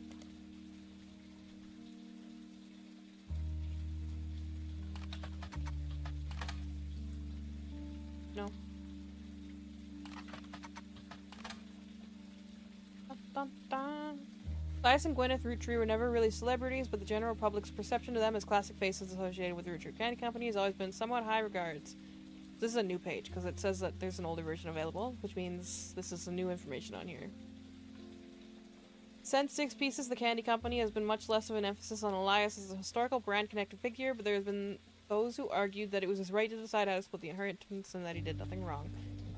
It led to some heated television exchanges and countless op-eds. The first Anderson Maple Farm was only used to be a popular tourist attraction during the summer months when it had special tours. However, it has since seen an explosion of off-season business as some religious and political groups decided to visit and show support for Elias and Gwyneth's traditional values and financial rights. This rise in support was in turn followed by pickets from gay rights activists when some particularly inflammatory organizations made their pilgrimages. Amongst all this conflict, the farm has since shut down, seemingly indefinitely. The website says check back later, has no date listed. The quote from Beth Williams' books appear to have been taken down. Okay, so I didn't get a picture there. Let's check First Anderson Maple Farm. Nope. Let's check Root. Bash. The Root website is a small memorial section to the deceased members of the family. It contains no new information. The most recent spring catalog, 1999, has an entirely black cover, no text on it. On the leadership page, you learn that Root is currently managed by a designer who is apparently Brenda White's second cousin in command. You don't recognize her name. She seems unrelated to your search. There's also a scholarship page. On it, you find information about the Rootry Sisters Fashion Scholarship. It is awarded to 3 underprivileged high school girls each year who wish to pursue a career in fashion. Apparently, it also gives them an opportunity to show off their designs on professional models on a real runway. According to the site, the fund was created directly from the shares that would have been contributed to the inheritance of the Rootry sisters if they were still alive. Like other aspects of the Clanstead Trust, it is managed by Ruby Legal Services.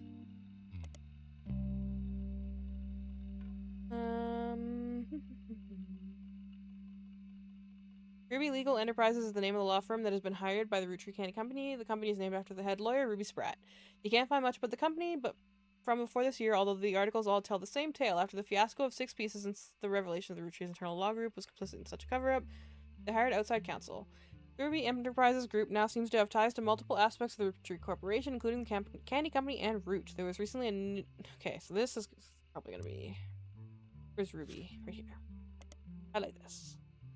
Cicely Sanchez. Search. The author of best known Portal of a Changed Man, released in 1979, and a follow-up Foreign Gospel. It did not perform well critically, but sold quite respectably. She has written a few more books since then, including a biography of Van Gogh, but her first 2 are her claim to fame. According to a site about authors, Cicely is known for her non-fiction with a focus on exploring darkness in the human psyche. Recently, Cicely appeared in a magazine called Picotee with an article about a book that she was commissioned to write for Guy Hudson. There it is. The magazine and Cicely herself were immediately issued a cease and desist due to the inclusion of pictures that she never had the rights to publish. Issue was pulled from store shelves, making it an instant collector's item. Okay, I like this. So we got a couple books to look up. We will look up Picotee. That'll be a periodical. No? Magazine Picotee?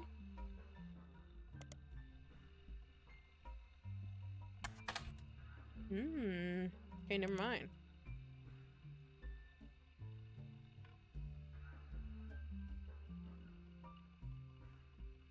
She was commissioned to write for a book for Guy Hudson.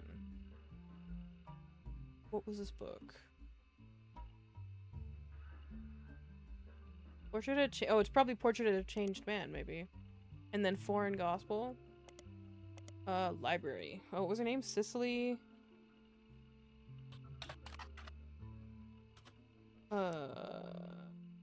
Sanchez.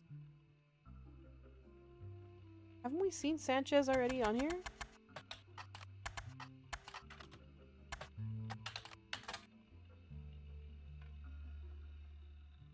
Out of print. Softcover nonfiction. What if everything you stand for, everything you know to be true, could disappear in an instant? All your politics, relationships gone in the blink of an eye. Would that still be you? Cicely Sanchez tells the powerful story of a man who woke up after being saved from drowning in a pool in his backyard, being an entirely different person. Included are interviews from those that knew him best before, as well as a one-on-one chat that paints an entirely different picture. You won't be able to put it down without wondering, what if that were me? What was the other one? Foreign Gospel. Tells the tale of a man from a Catholic church who claims he was told by God that he should travel to Thailand and begin to preach specifically with the goal to convert 10,000 people. He returned to the United States after just 2 years, claiming to have succeeded. The book tells his vision of the story, but the author Cicely Sanchez also traveled to Thailand to investigate these claims and talk to some of these so-called converted. She has a book about Guy Hudson. So, hang on. There was a Sanchez in here already, wasn't there? There's Salazar. Maybe I guess that was maybe it. Huh. She's gonna be in here somewhere. One of these is gonna be here.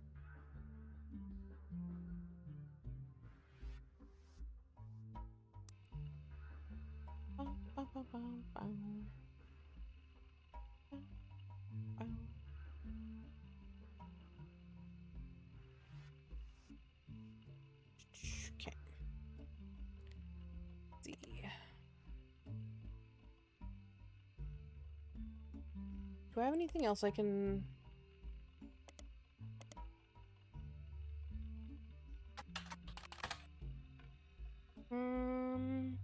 Let's see.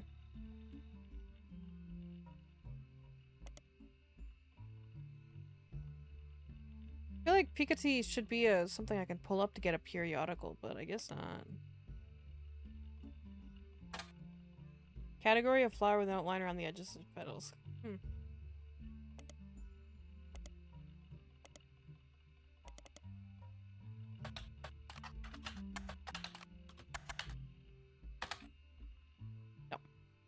That's how I'd find shit nowadays. Alright. What else we got? Bum-bum-bum.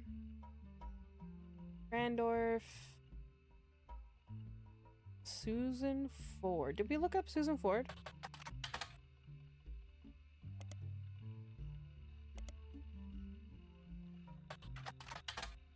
Nope. Okay.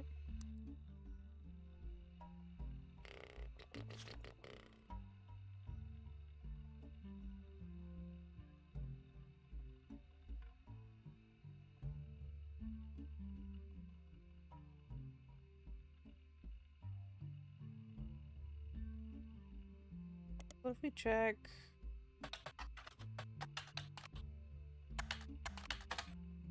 No, she's not on that one either. Okay. We get 1, 2.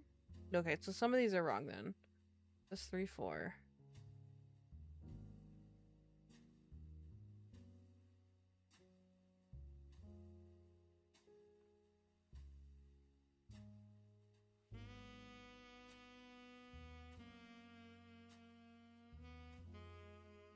Married. We gotta find a picture of Elias.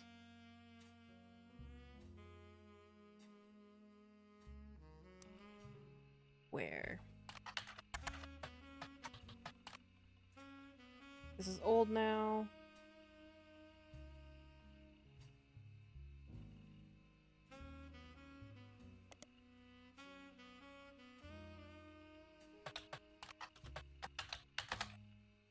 Oh! News Time briefly covered a lawsuit between Ruby Spratt and Pikachu magazine surrounding Cicely Sanchez. It said that Cicely didn't have the rights to redistribute photos in the magazine to Guy Hudson. Pikachu apparently announced that they would be pulling their issue the following day the moment that Ruby Legal Enterprises threatened them. This caused the issue to sell faster than any other magazine in history throughout only for a day. Even people that would never have normally purchased it went out of their way to buy one just in case it would be worth something someday. Especially caught in the eye of the conspiracy theorists who assumed that it would be worth suing over. It especially caught the eye of conspiracy theorists who assumed that anything worth suing over would have to be hiding something. An expert legal analyst from News Times states that it was unlikely that Ruby could have had the story pulled if it had gone to court, and Piketty likely just got more eyes on it than it ever would have if the Root Trees had just ignored the story. Barbra Streisand effect.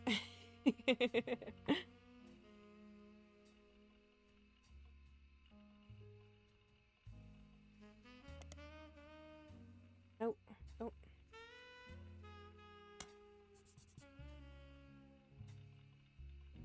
I gotta find that issue. I gotta find the magazine.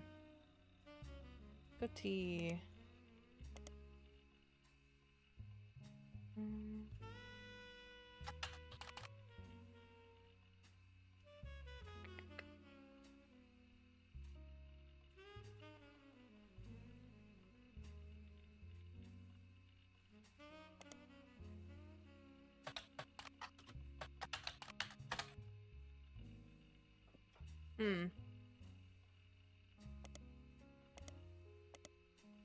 Let's check, let's just look at, like, Guy Hudson.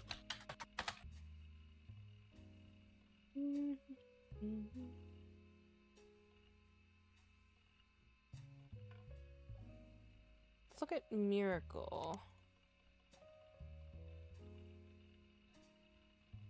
Seems that Miracle Sr. is going on a new tour in the United States, as in late 1999, the previous flyer for the 3 generations of Miracles has been replaced.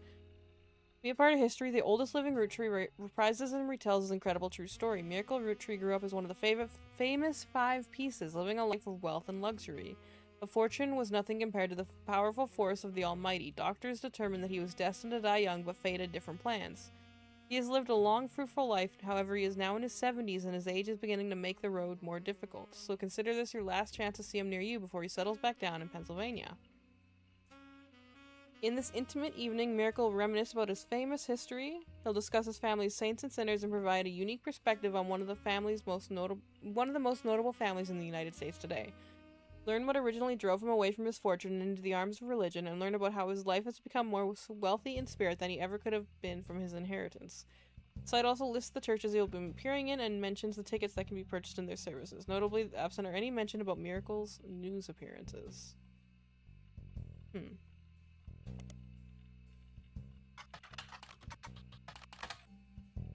Miracle Root Tree. Let's check Business Watch. Butler County Times. Old.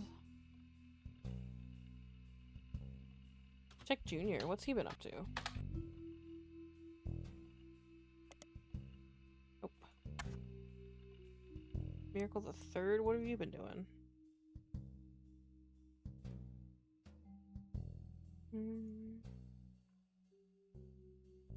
I feel like we got like a lot of ends we should be able to take care of, but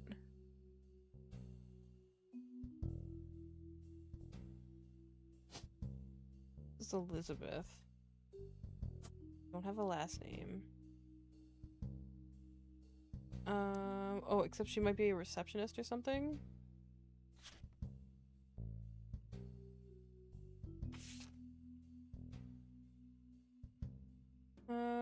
Ba ba ba ba ba ba ba.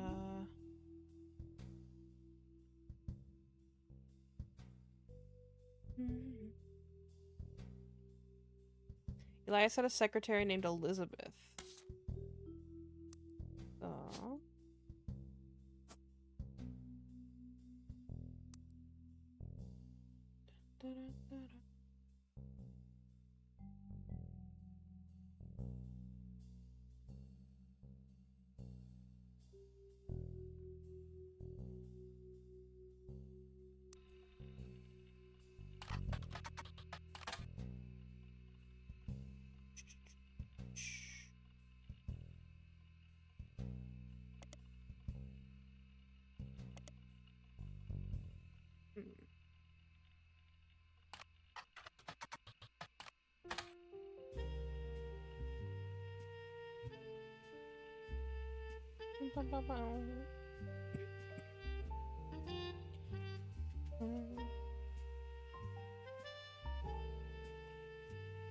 Bess Williams book. What is she?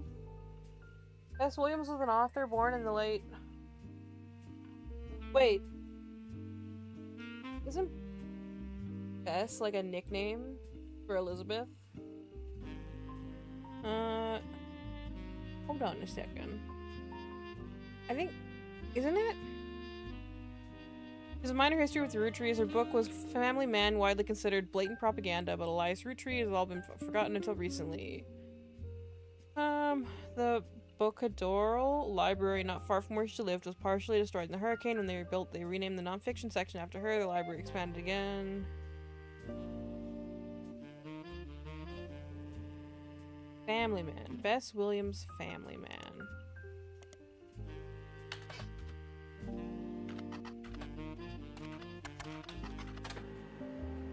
Oh. Blatant corporate propaganda.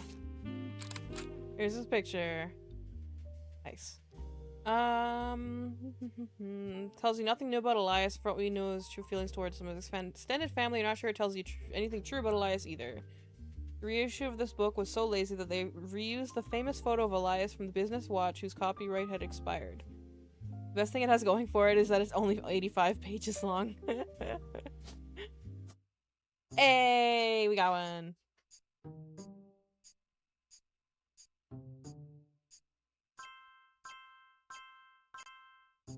Nice. Okay.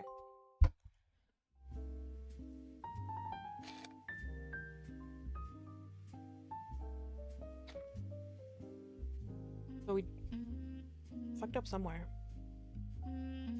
She's still an unknown.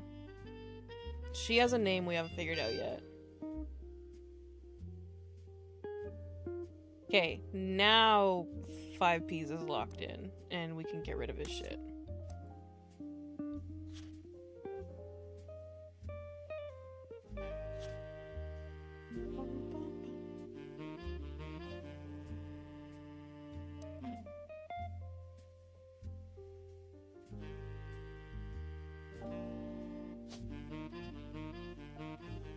Her last name is unknown.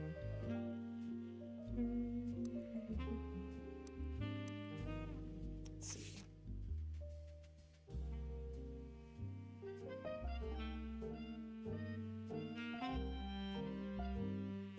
Let's go back to this. Oh, did I? Okay. Travels country music, repertoire is a mix of religious and popular songs. I don't think I actually just Googled her name. Her repertoire is a mix of religious and popular songs, although she recorded a few records they seem lost to time. The only one you find mentioned was a cover He's Got the Whole World in His Hand.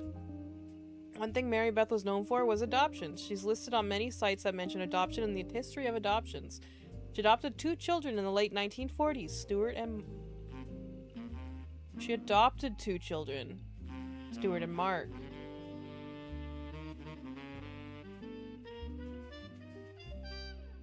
So that actually might not be their mom.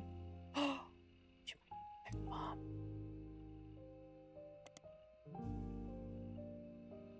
She's spoken as an advocate for the benefits of adoption in front of the United States Congress in 1949, who were convening into a debate to discuss the then recent first adoption of an African-American family to a white African-American child to a white family in the United States.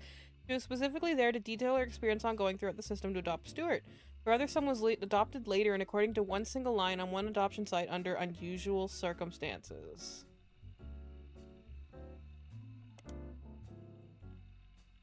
In 1959, it surfaced that Mary Beth had been twice divorced, both times to her manager Sterling. This ended her career with the religious audience that she had been catering to. While she performed occasionally since then, she mostly faded into obscurity. So it would be Mary Beth Sterling? No.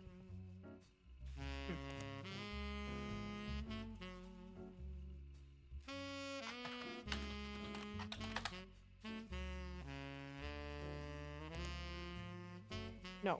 Okay.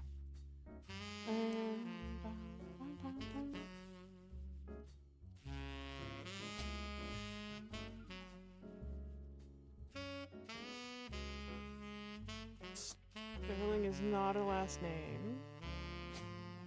But I'm guessing he belongs there. The other one was Mark. And then Clementine.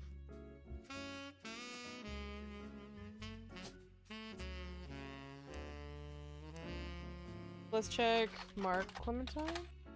Whoops. No. Oh, Crocodile Clementine is listed on the website The Infamy List. It is a massive list of criminals who are known for odd crimes. Wow.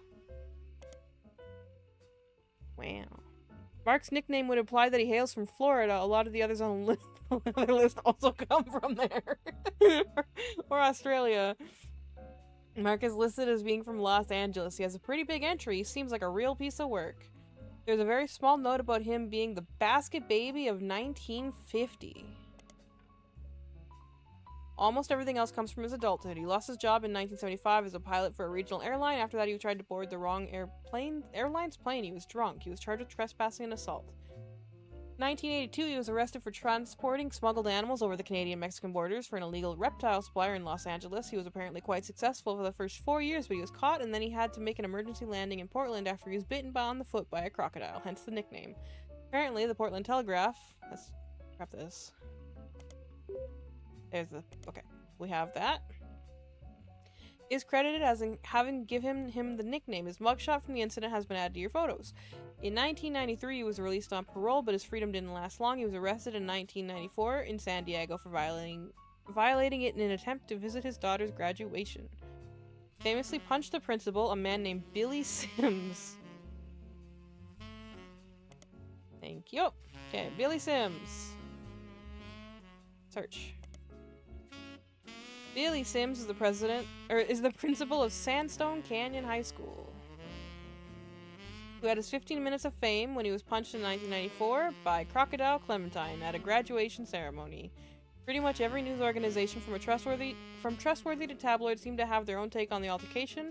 It wasn't the punch that captured the nation's attention, however. Instead, it was Billy Sims' matter-of-fact response to the threat and his comments afterward, as heard in a famous audio clip from someone who was recording the ceremony.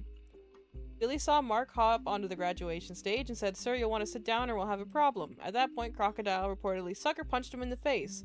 Billy, apparently only slightly dazed, said, "Alright, sir, I guess I'll have a problem." Clementine tried to throw another punch, but Sims anticipated it and performed a maneuver that spectators described as a wrestling move mixed with a backward somersault, which immediately brought both men to the floor, with Sims straddling Clementine, keeping him neutralized.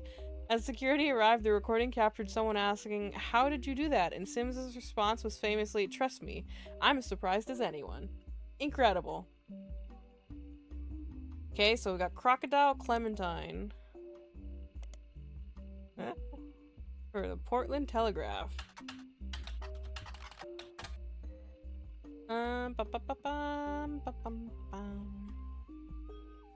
Only cop because he got bit by a crocodile on the leg and had to call in a mayday because he was losing blood. Tried to tell them he was a crop duster, somehow cut his leg on a loose piece of metal in the cockpit. The story seemed odd and controllers quickly alerted the police without informing him. When he landed, he was arrested. Okay.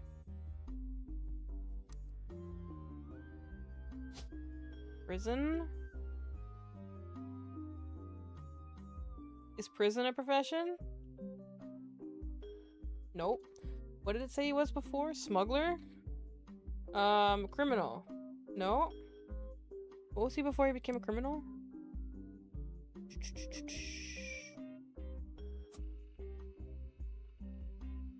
Pilot.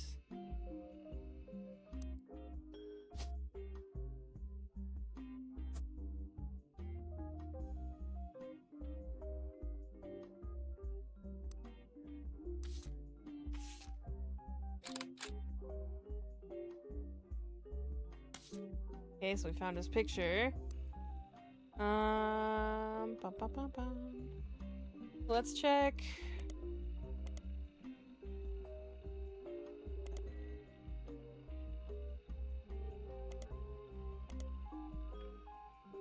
Let's check Mark. No. Okay. He had a kid. So there's gotta be a wife somewhere. He had multiple kids. They got a divorce.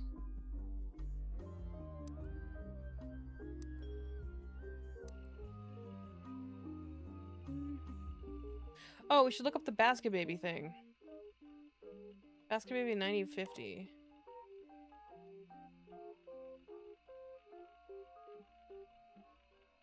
A few sites about true stories focused on and around a religion mentioned that in 1950, a gospel singer named Mary once found herself dealing with a real-life baby Moses situation.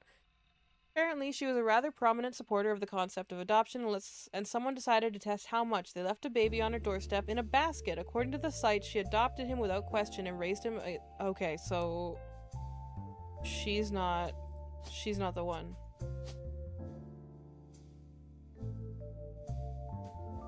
Unless she's lying about finding the children. She might be. She might be.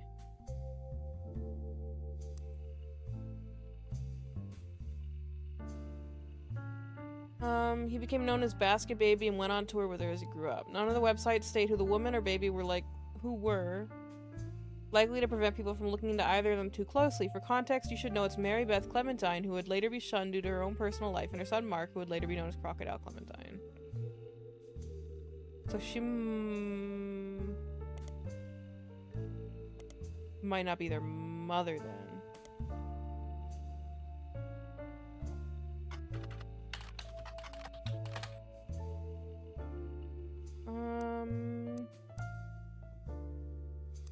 Check stewards.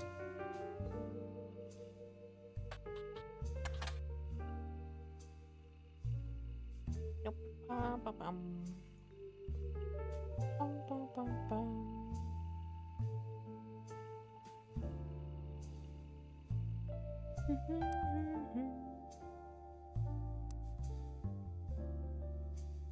I feel like this one gives us less leads to go off of.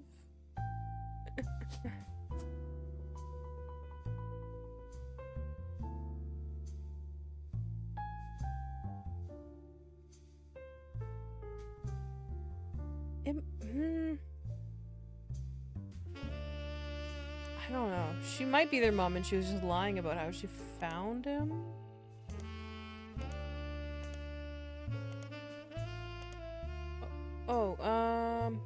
I guess. I was gonna be like, we could check the records for Clementine, but... This was too late and we don't have the records from when... Miracle was...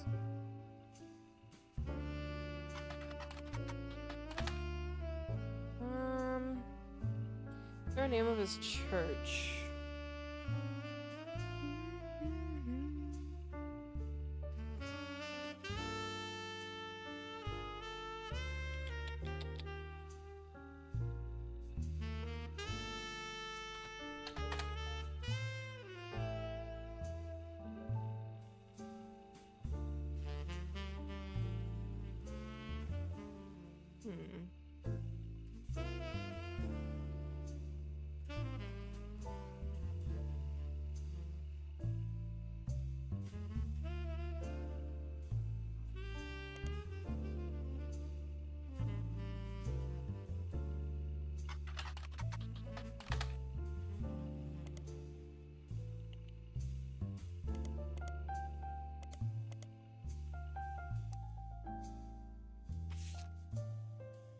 Four clues still in here.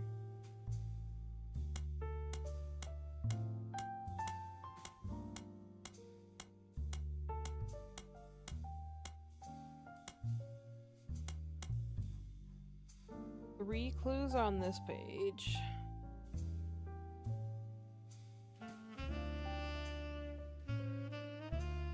Lewis Ewing. Nothing great. William Sams, Emily Seinfeld. Gwyneth Madsen, no longer employed. Gwyneth Control is now listed.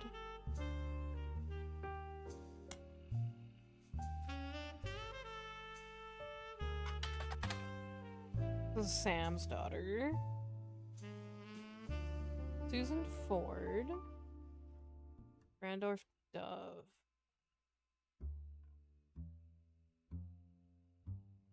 Let's go back to Grandorf Dove, because I think that's...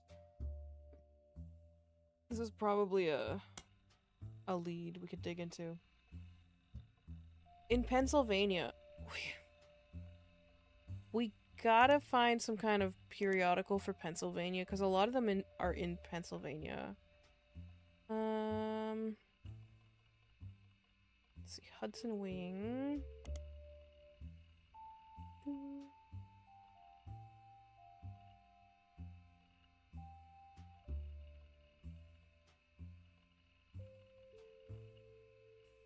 What was her name?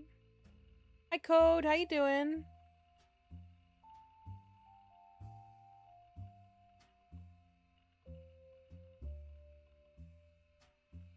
A large number of Antonellis restaurants, not because it's a chain, because it seems to be a common name for Italian restaurants.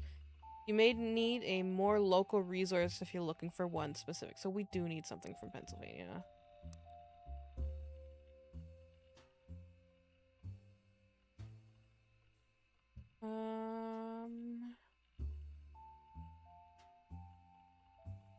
Elizabeth had a daughter who Sam never met, but worked as one of Guy's secretaries. Elizabeth Ford probably had... Was her name Elizabeth Ford?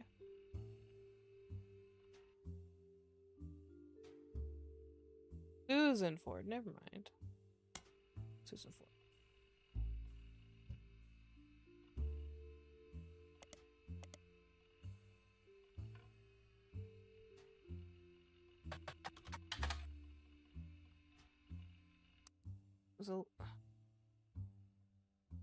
It was Anne Elizabeth.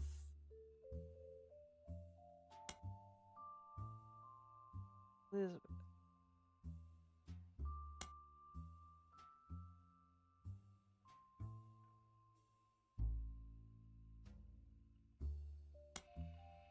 Lana Robertson. No, because we figured her out already, right? We already have her information. We don't need her. Yeah.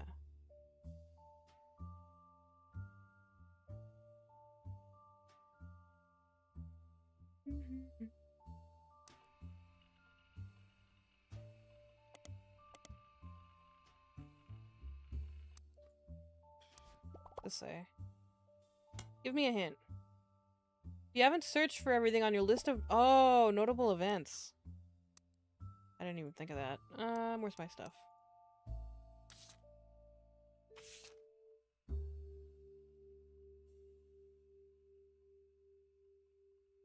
Notable events.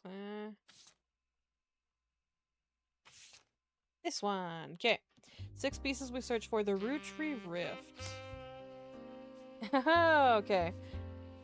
It's a good thing I hit that clue. We would have been sitting around for forever. Okay.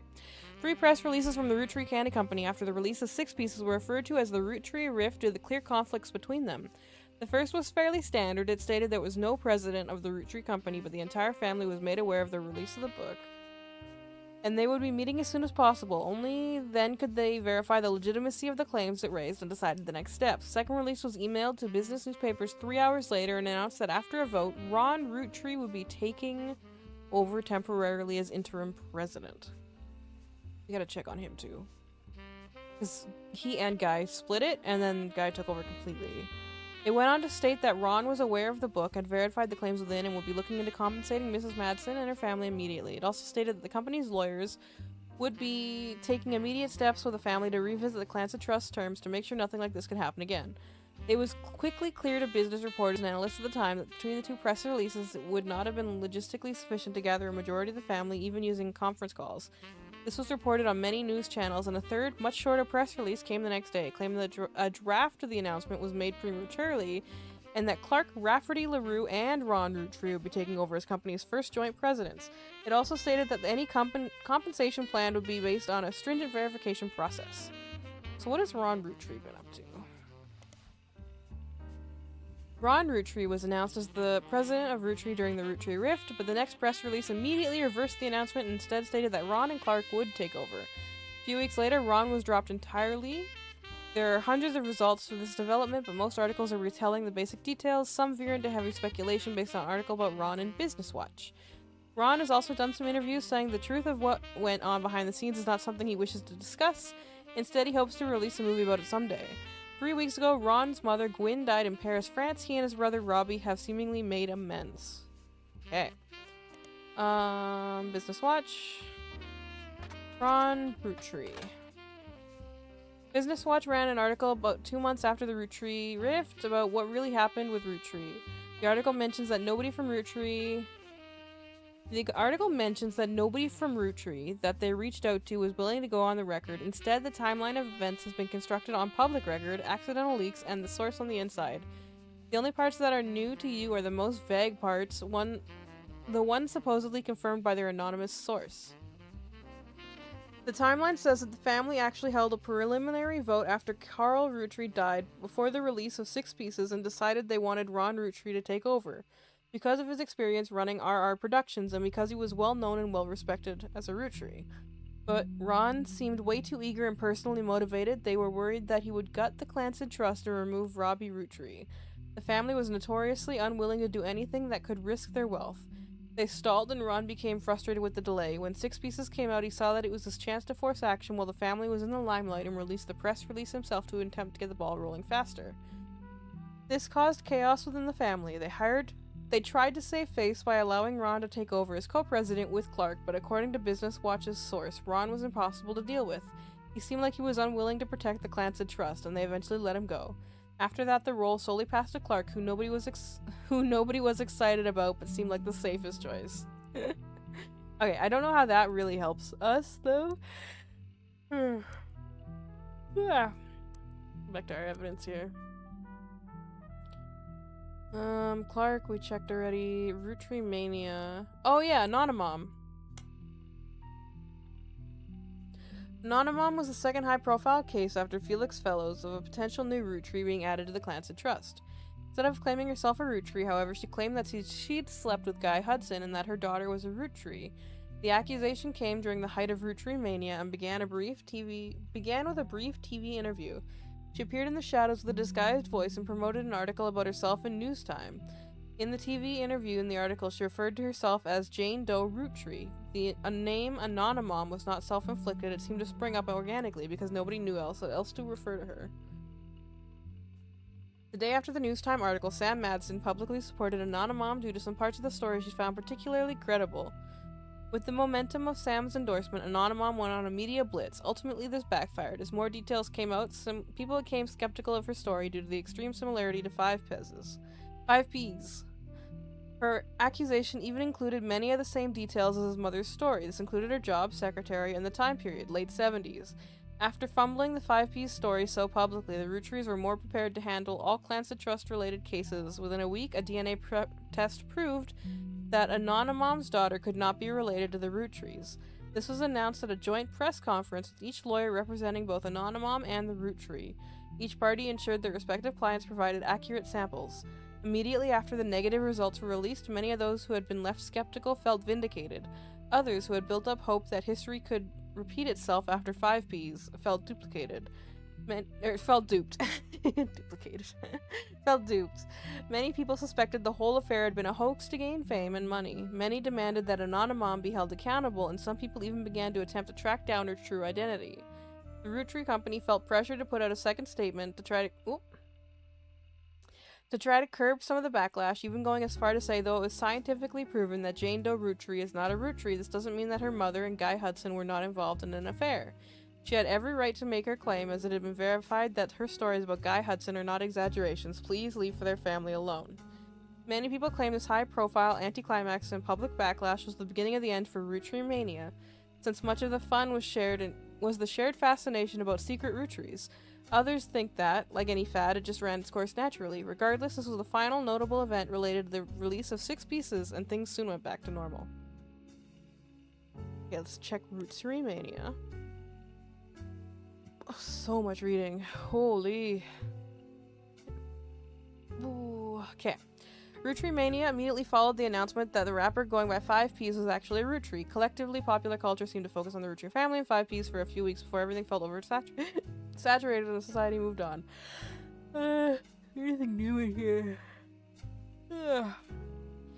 Daytime talk shows had an I'm Secret Roottree episode. Late night hosts and guests were made jokes about lost family members. There was a widely shared website where you could fill in your own name to find out if you were a secret Roottree. When you submitted your name, it simply gave a no with an image of Clark Rafferty LaRue giving you the finger. Roottree mania lasted only a few weeks, just long enough for the 6 pieces to re-enter the charts, and triggered new printing of other Roottree-related media. This included Lauren's diaries, VHS releases of Gwyn's old movies, and countless other unauthorized biographies, most of which seemed to attempt to capitalize on the Roottree sisters, Carl and Brenda. These re-releases were too late to successfully capitalize on or extend the craze. As a result, most of them were failures, and countless novelty shirts had the variation of I'm a Secret Roottree, and it became immediately unfashionable, though some people still wear them ironically. What if we do a search for the Roottree sisters? The website you used to initially place Raina, Rose, and Riley is still up, although instead of the cheery pink background with purple text, it's now more traditional black text on a white background. The young webmaster has turned the site into a memorial for the sisters and their father. It seems like she did end up getting her ears pierced like Rose after all. Regardless, there's no relevant information, just a picture of the girl's sad MIDI piano music playing in the background. As for other high-profile sites, you find that charity has been set up in the girl's name, the Roottree Sisters Fashion Scholarship. The Root website. The Root website is a small memorial dedicated case. We've already seen this one. Got an eyelash in my eye. There we go. Nice.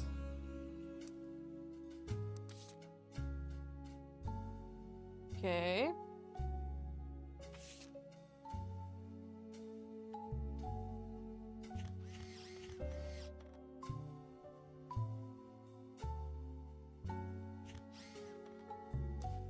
What else do you got for me, Ducky? 5Ps is a musician. Oh, I guess I'm still looking at 5Ps. Alright.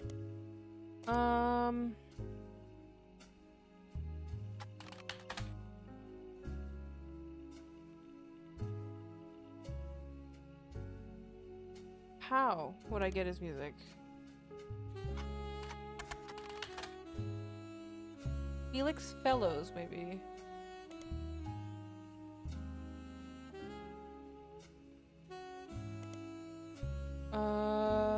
Check this.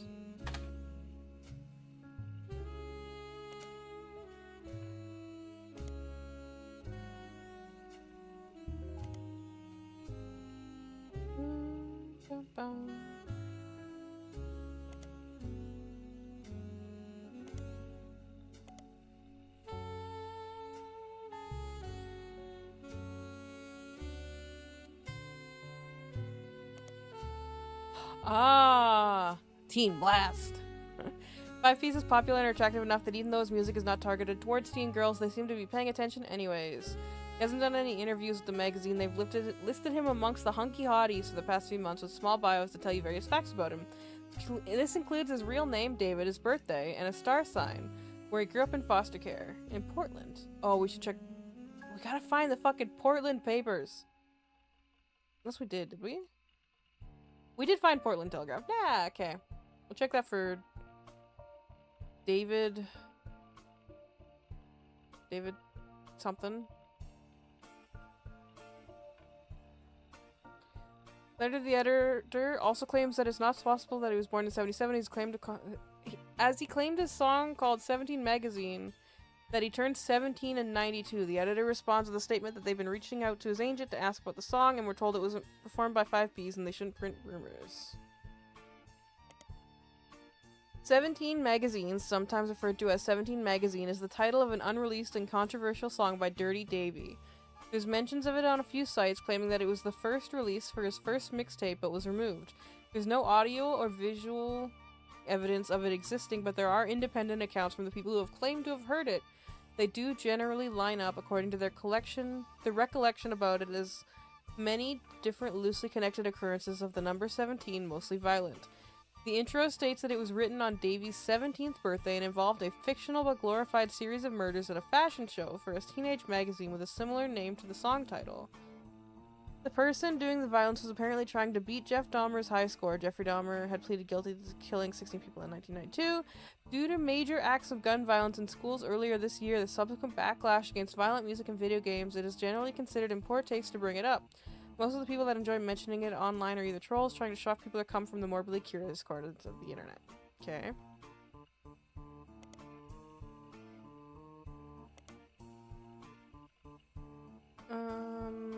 What was it? David Fellows.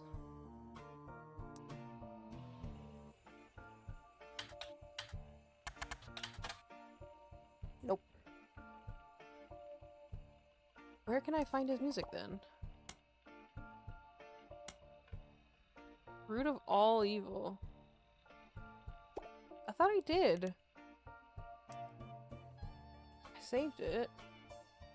I've deleted now, okay.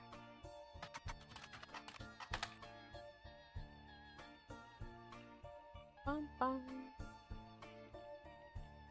All Your Problems was the first and only single he released. After dropping the single, 5Ps announced that he'd retained the infamous celebrity lawyer Stevie Whitlock to sue his family. To date, it doesn't seem like he followed through.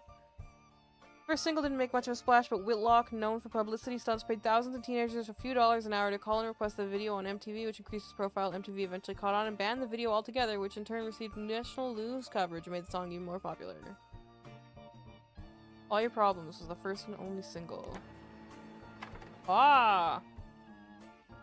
This track is the only new song on the album. The subject matter of the song... Hydrate, yeah. Song is...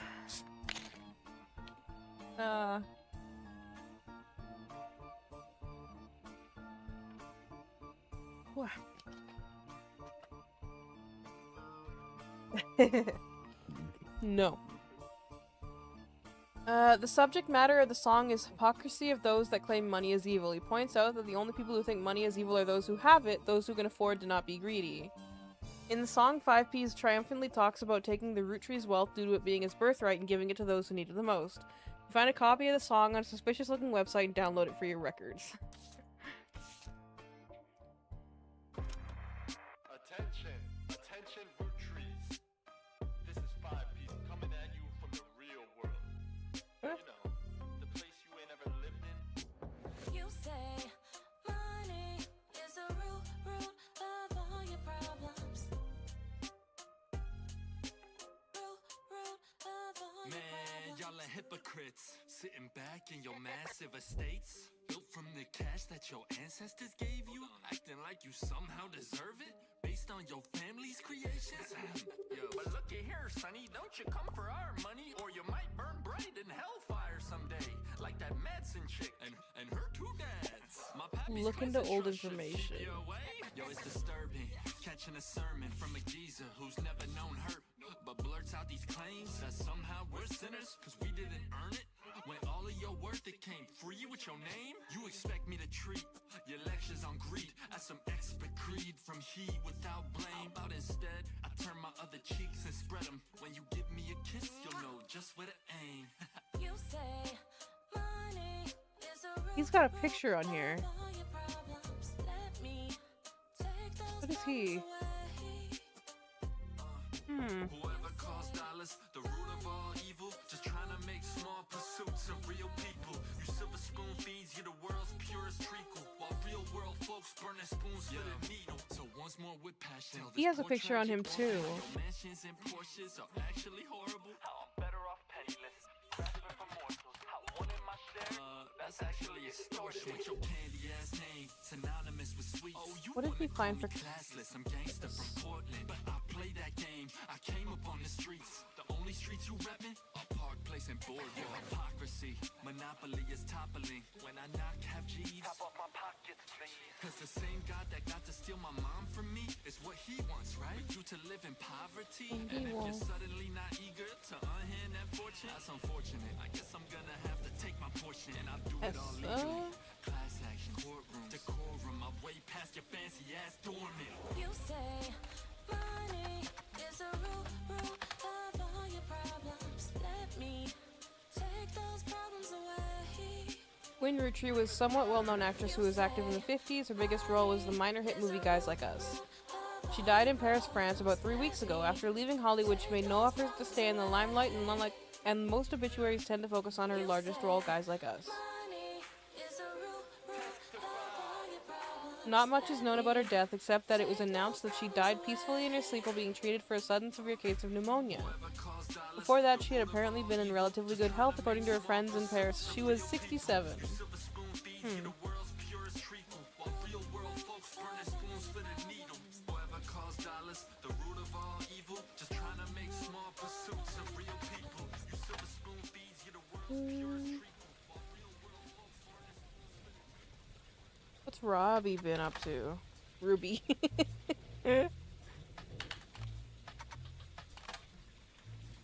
Robbie Rutry was released from French prison after serving a few years for assault. His embezzlement and arrest was particularly featured in 6 pieces. Robbie's participation in the Clancy Trust was a key piece of evidence in Sam's favor and has since become much more publicly infamous. He has not yet returned to the United States, but when journalists reached out to him recently after the death of his mother, he had issued a blanket statement days ago. The death of my mother was hard on our family. My brother and I, after spending time together, caring for her and mourning, have finally made amends. It was a highly transformative few weeks and it came to our relationship, and I'm in recovery from my addiction, and a major aspect of the process of that is I wish to stay. Okay. Wants it to stay private. So,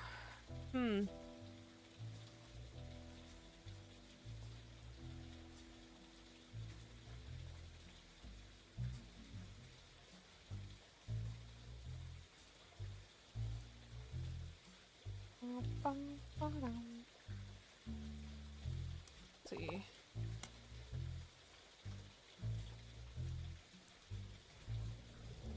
Reminders in your evidence goes over the most important people and events from the last investigation.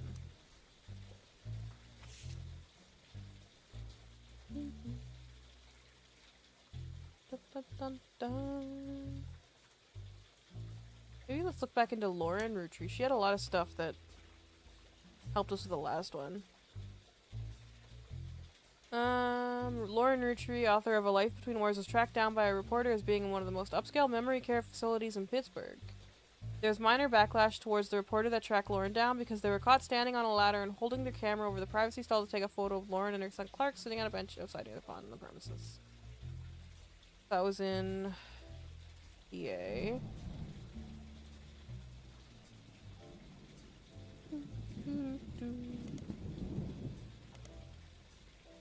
No, we need to find a Pittsburgh paper. Somewhere.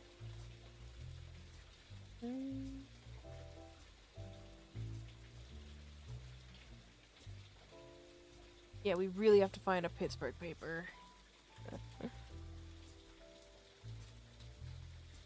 Stephanie Jones, Brian Jones are featured in the campaign. Caroline Morden's art book. Rutry is found. Okay, Chris Raff 75. There's Chris. Chris Rafferty's pedigree site, Prodigy site, seems to have been discovered by the masses. Gone are the art pictures of his cousins. Instead, it lists the questions that people keep emailing him. The most relevant ones are the following. Are you the son of Clark Rafferty? Yes, but I didn't grow up with him. I remember him from when I was a little kid, but I moved away with my mom when I was young.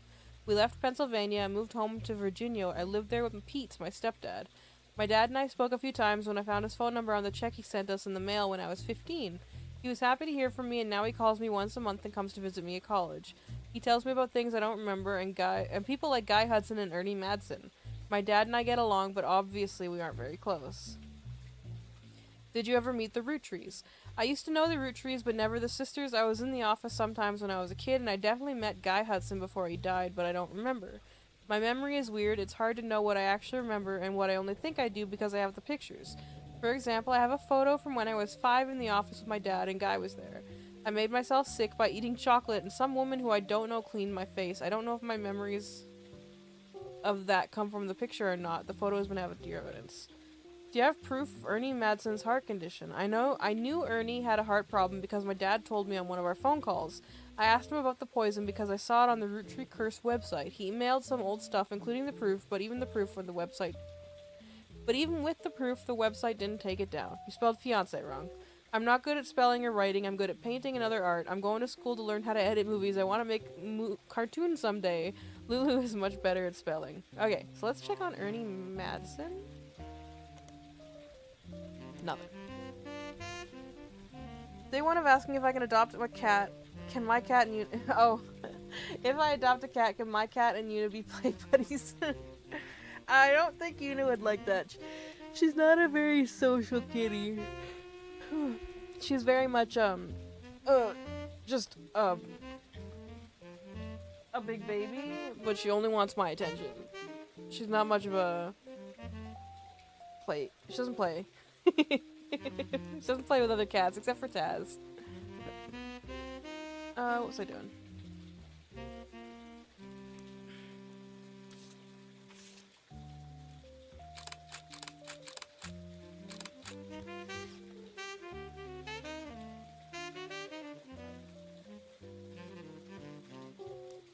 Oh, we've said her name.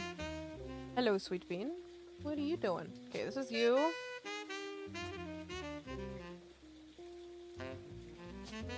This is you. This is you, Chocolate Face.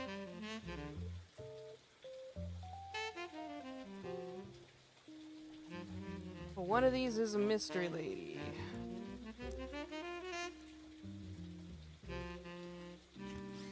So when was this?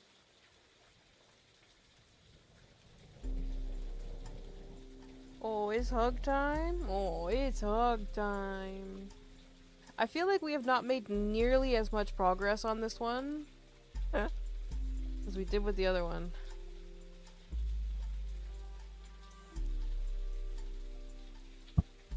Wah!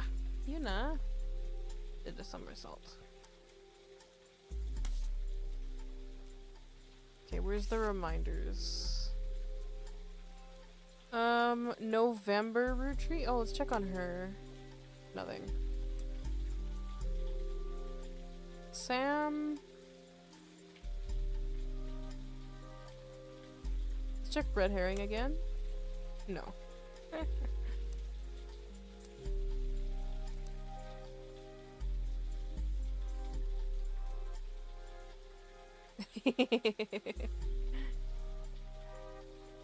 Lauren's other books. Oh, let's. I guess we could check Lauren's other books.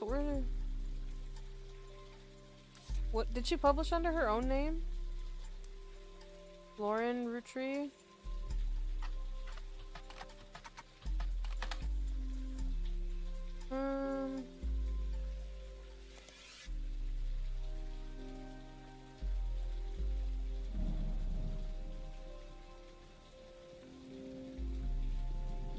I said her other ones.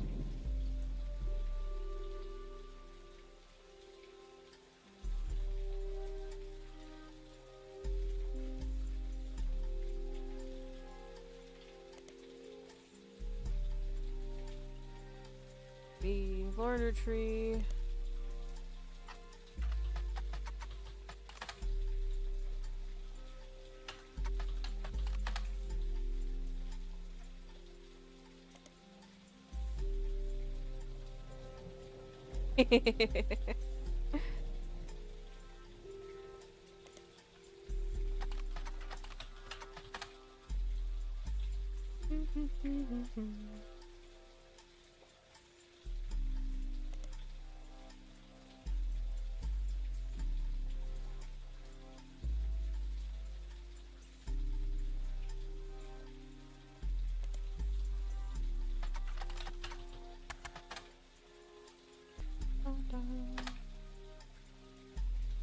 Oh.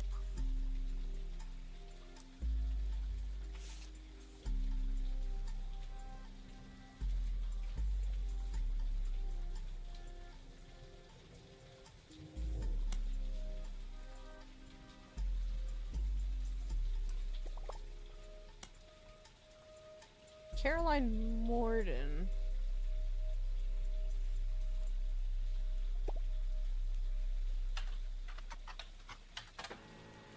Oh. Who is she again? Who is Caroline? Morden. Madsen. Morden, Caroline. Oh, okay.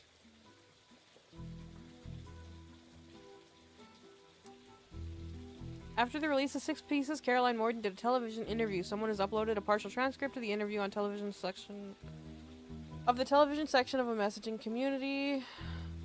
Will I be playing more Moonlight Peaks? I can.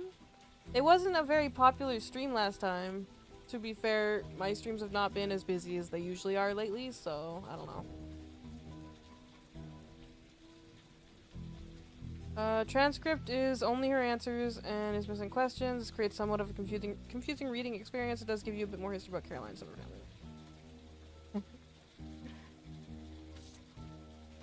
Yeah, my last couple streams have not been very busy. So, this is a cable news interview. Transcript of the only transcript of Caroline's answers have been posted. I never really fit into the family, so it didn't surprise me. She could have put me in if she wanted to talk about my time during my activism days. Yes and no. So we don't know the questions that she's being asked. I was already pretty unpopular, and once everyone learned why I divorced my husband. Okay. Oh yeah, this is the one who has a wife. Together for half our lives, call it what it is. I was 20, I had my daughter. I hate to look back. Yuna. Oh wait, her husband. Oh, Mark Landon writes. Zachariah's second president. We should look up Zachariah after. Where is it? This one. I left my daughter with my ex-husband and followed Guy on a private jet to Europe. He lost a tooth and a client I still love and better. What? I hate to look back on that time because I was a terrible mother in the first few years. I left my daughter with my ex-husband and followed Guy on a private jet to Europe. He lost a tooth and a client. I still love and have a better understanding of who I was. Still, in my family's eyes, this trip was somehow more acceptable. Explain that. No, I couldn't stand him. Our family wrote off his behavior like he was a huge fan of romance or women, but he didn't like the entire woman. It was doubly awkward for me because he was more supportive than most. I figured... wait. Okay, this is...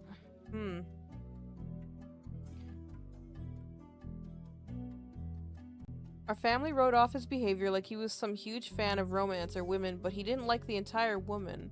It was doubly awkward for me because he was far more supportive than most. I slowly figured out it was because he assumed I was as shallow as he was. He was a workaholic. He seemed nice enough and did a good job. I don't know him that well. That was one of Sam's problems with our family. None of us except Carl. I get that... Whoa, Yuna. That was one of Sam's problems with our family. None of us did except Carl. Honestly, I get why she's pissed. I'd rather not speak ill of the dead, not unless you want more stories about Guy. With Carl, though, all I can say is we used to be friends before they sent him to private school. He came back a lot judgier. It made sense that when they made him president. He was a lot like my father after they disciplined the fun out of him, and I started protesting the farms he stopped returning my calls. Oh, well, he's harder to label. When I was a teenager, he was basically drunk, high, or both all the time. He actually used to sell me pot. His problems with women were different than Guy's, but he never really judged me. I guess he knew it would be pretty hypocritical to judge anyone for anything. Back then, he was destructively unreliable in every way, but nowadays he's just kind of boring and old. I prefer that to how he used to be, and to Guy and Carl, but he's still a cautionary tale. I hope I'm never that boring and old. So we don't know who she's talking about for a bunch of these? But we should look into... Mark Landon, maybe? Zachariah Rucci. Oh wait, it was Morden, wasn't it?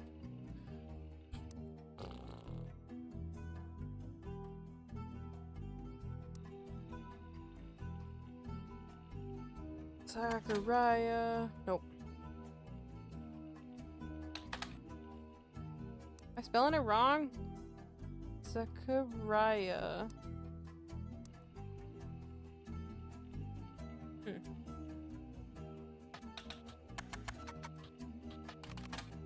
No.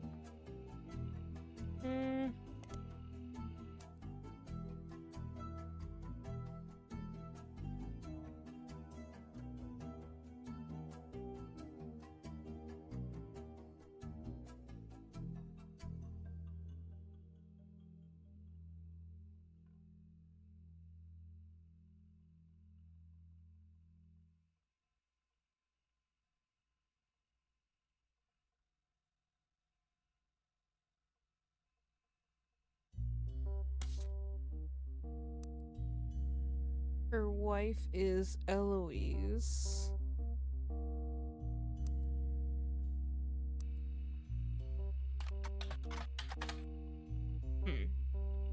That didn't really help me much, though.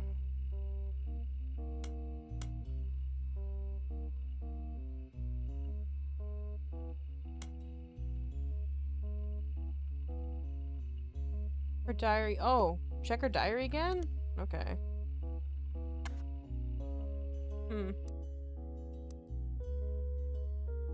What's the name of it? Lauren. A Life Between Wars.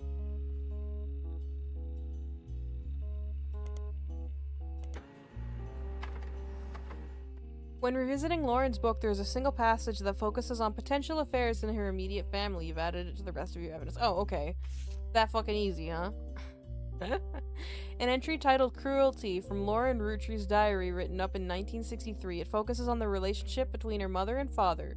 While it offered only redundant information during your previous investigation, it mentions the subject of affairs and may be more useful this time around. I'm no stranger to true love. Jacob and I married at an age that most deem unfit for marriage, but he was also enlisting at an age that most deem unfit to war. We had no choice. I knew in my heart that our marriage was one for the ages.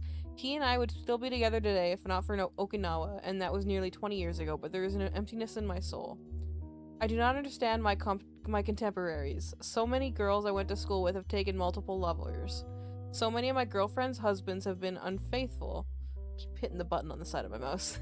If I am to remain true to the ghost of a man with no physical reciprocation, no potential for long conversation, how could it be so hard for someone? How can it be so hard to love someone you can reach out and touch, someone you can joke with? I have not had to deal with such madness at home. My parents are a perfect match in the worst way.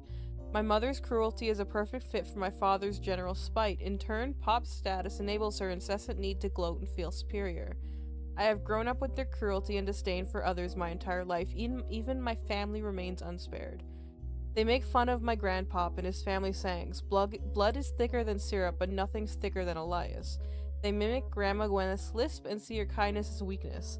Elias, Elias, please remember Tham. Not even our family's maladies and religions go unmocked. Remember, God only put one eye in Miracle. Oh, because he's... They are mean. He had an eye patch in one picture. I think he's got a fake eye. I can say without a doubt in my mind that my parents have never had eyes for anyone outside their marriage. They're too self-centered to look astray. Oh. Who...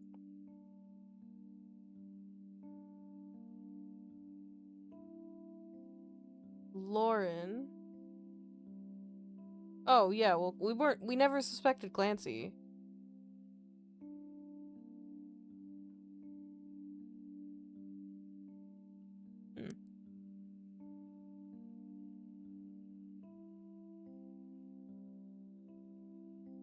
Yeah. The first game was more just like finding names. This one is actually piecing together stories.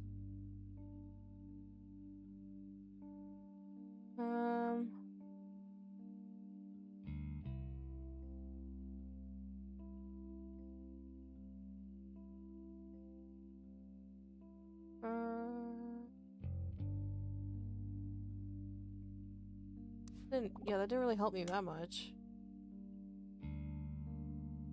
Yeah, we couldn't... What was this? Oh, okay.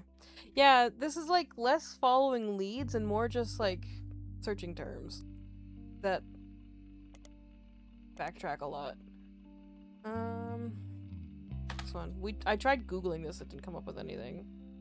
Mary Beth Clementine released Old Rugged Cross for New Edison and was advertised quite a few times. First was reviewed by the magazine, however, it listed artist Mary Beth Quaker.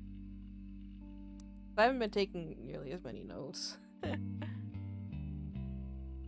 Let's see. Take this.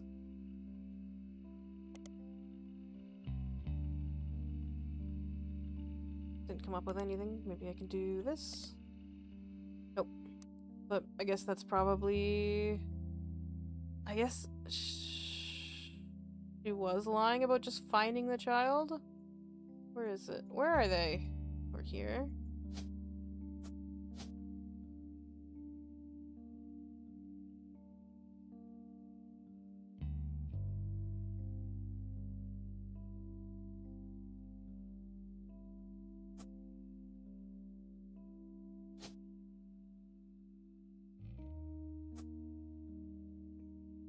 And spouse, I'm assuming is this guy. And what was his name?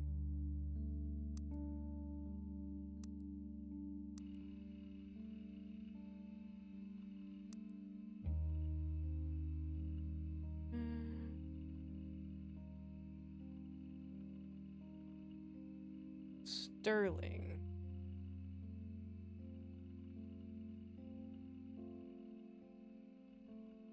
Sterling Edison.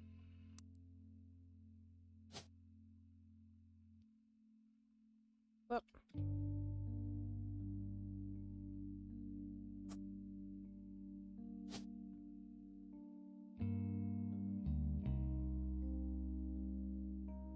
Ah! Sterling Edison. Okay.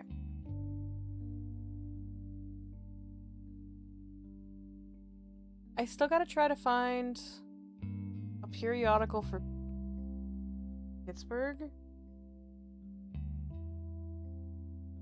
And we haven't figured out this yet.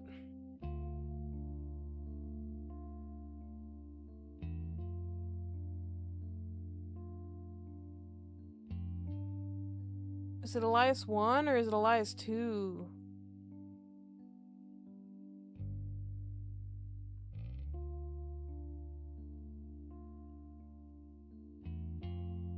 Probably Elias 1. 1921, and then 20 years later it was Miracle.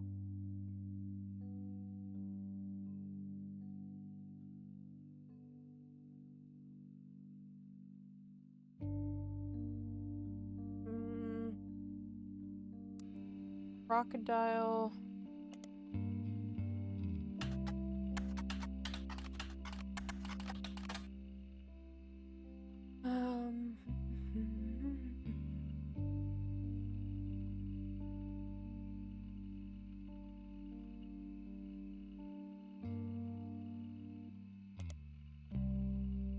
Yeah, I already got that one. Yeah. Crocodile Clementine. He's called Crocodile because he got bit by a crocodile when he was smuggling them into LA.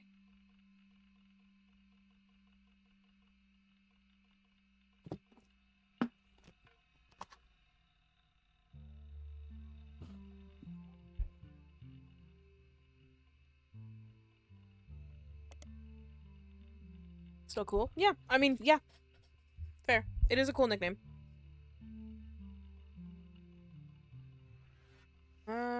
Let's see. Sandstone Canyon High School. Sandstone Canyon High School is in San Diego. Not much about the information is mentioned a lot in the articles about the Billy Sims incident.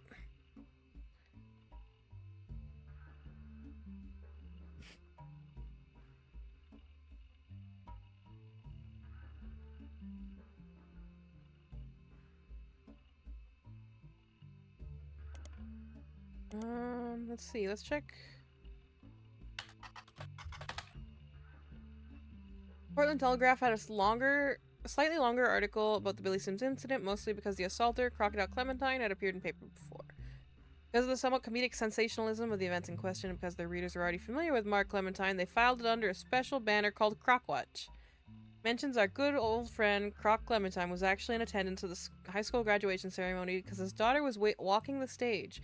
He was apparently not allowed to attend. His ex-wife had a restraining order filed on behalf of their daughter, but did so anyway. It is unknown to the school staff, including Sims, at the time who he was, but a security guard recognized him, and that's when the trouble started.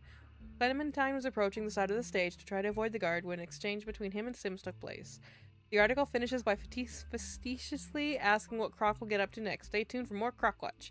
Unfortunately for your investigation, as far as you can tell, there were no more instances of Crocwatch.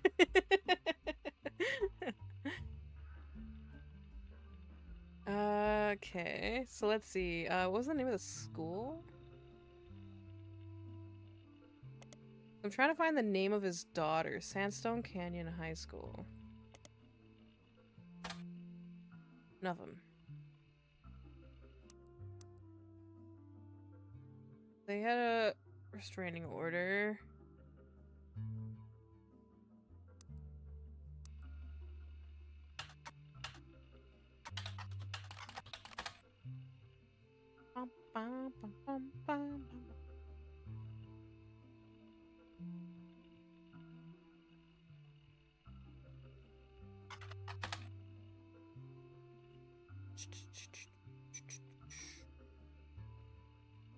See, this one, also with this one, I can't look at names. It didn't give me a list of names to look up. So I actually just have to find the names before I can look into them, unfortunately. Which is what made it really harder. Because I could, like, on the other one, I had a list of names. I could be like, who's this? And try Googling it, and sometimes it would give me answers.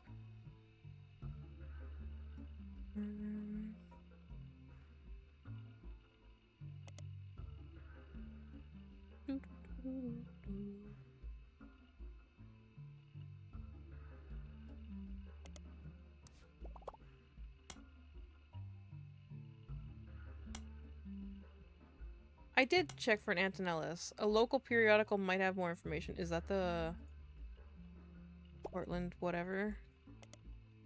No. Is it Butler County Times? Ah, Antonellis is an Italian restaurant, has been in Butler County Times twice.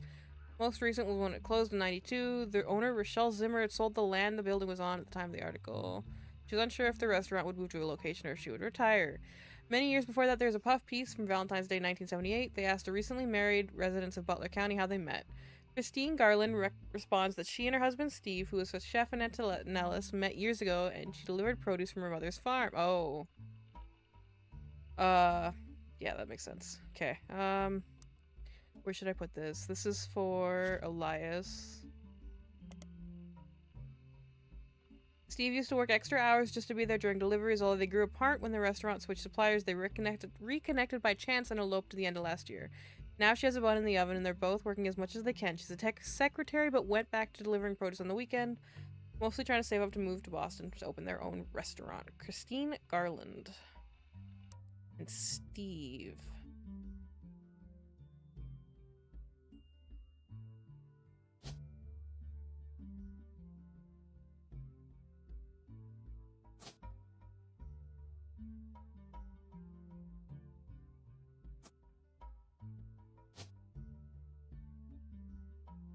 What would that be? Would it be farmers? Probably, maybe.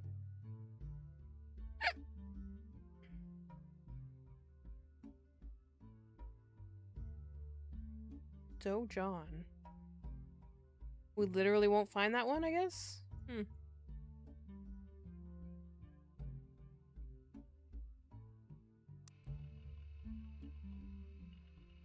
Where was it? Steve? Oh, Garland is probably Steve's last name.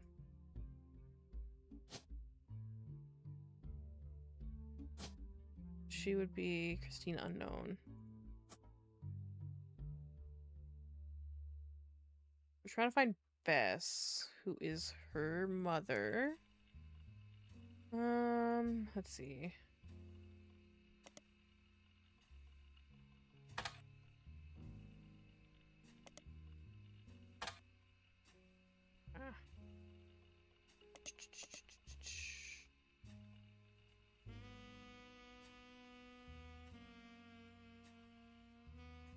The boys were very naughty except the gay one. Yeah, pretty much, yeah. He was just minding his own business. Taking care of Sam. Meanwhile, he had an affair. He's had affairs. Where is the other one?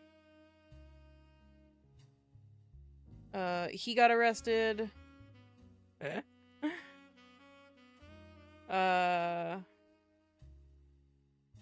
Guy is the redhead. He's had like 5 affairs. Miracle Senior had an affair. Oh yes, confirmed. He's right here.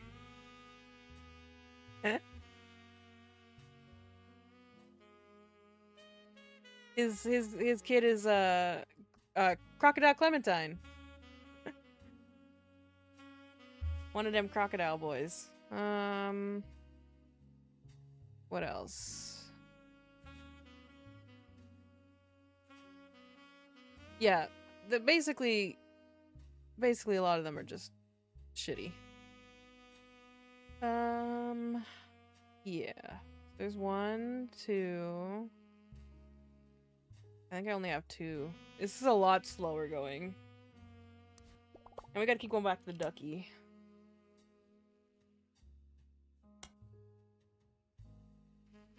Check the owner. Why would I? Alright, sure.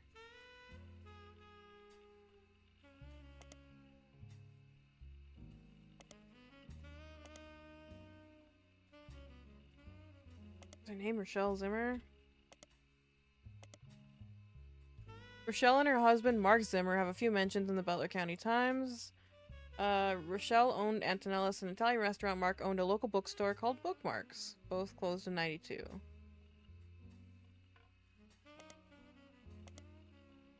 She was sued by Steve Garland.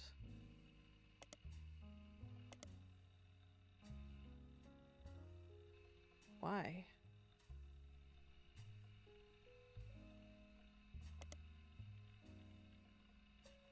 Steve Garland is mentioned in a couple of articles. The first was an article about how he met his wife Christine when he worked at Antonellis. The second is from a month later in September '78, a listing for his weekend cooking classes, Gourmet for the Groovy. Incredible. Gourmet for the Groovy. I would go see that. I would go to a cooking class called Gourmet for the Groovy. The blurb mentions that he's been giving lessons from his home kitchen for the last month so he can keep an eye on his son. The third was from 91, titled Local Author Sued by Former Butler County Resident. It seems that the local author was a man by the name of Mark Zimmer, sued by Garland after Garland saw Zimmer promoting his book Kitchen Tales on television. His recipe book was primarily plagiarized from the recipes that Steve Garland would give his students during his cooking lessons before he moved. The article mentions that although the recipes are hard to copyright, Garland accompanied each recipe with a short fiction about how he learned it. Ugh. These usually doubled as a way to remember certain ingredients. Garland's bean salad, for example, involved making a trade with a gnome for some magic beans. Apparently these stories were found word for word in Zimmer's cookbook, in addition to stories that followed the same format. Oh. Okay, so let's see. Mark Zimmer, Kitchen Tales.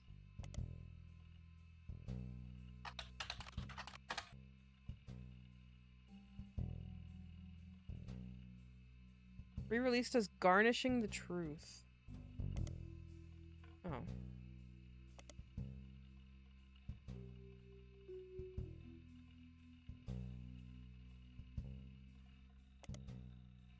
Garnishing the Truth is a cookbook credited to Garland and Zimmer.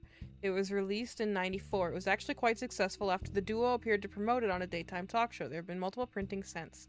According to a book review, the recipes are accompanied by stories that help the reader remember ingredients. The reviewer says it seems perfect for learning to cook with the entire family. This is Garland and Zimmer.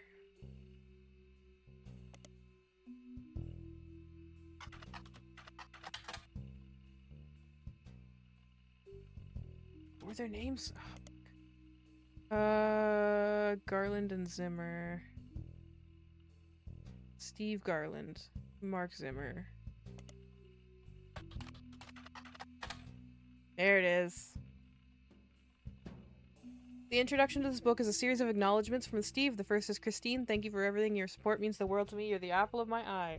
The second is to James and Robert. You're becoming amazing men and incredible chefs. Guess I'm a good teacher.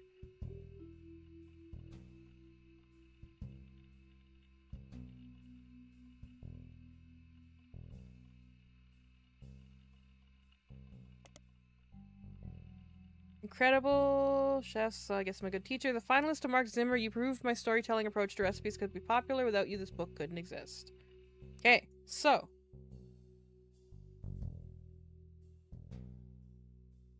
Oh.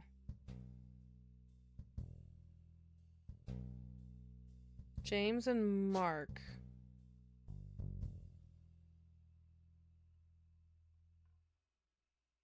Is that what it said? James and Mark? James and Robert. Why do I keep going back to Mark?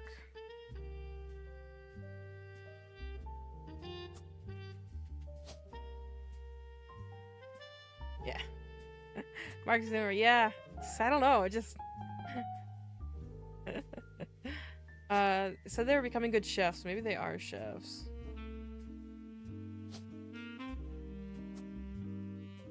So let's check James Garland. Let's check the periodical. No. Robert, perhaps? Nope.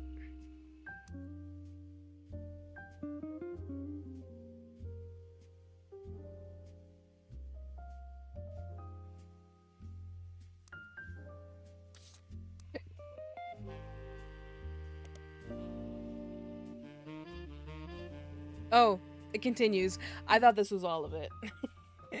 There's a foreword by Mark Zimmer. I first met Steve in 1978 when he taught a cooking class. Next time I saw him was over a decade later and he was suing me for stealing his recipes. What? It cut off perfectly right here.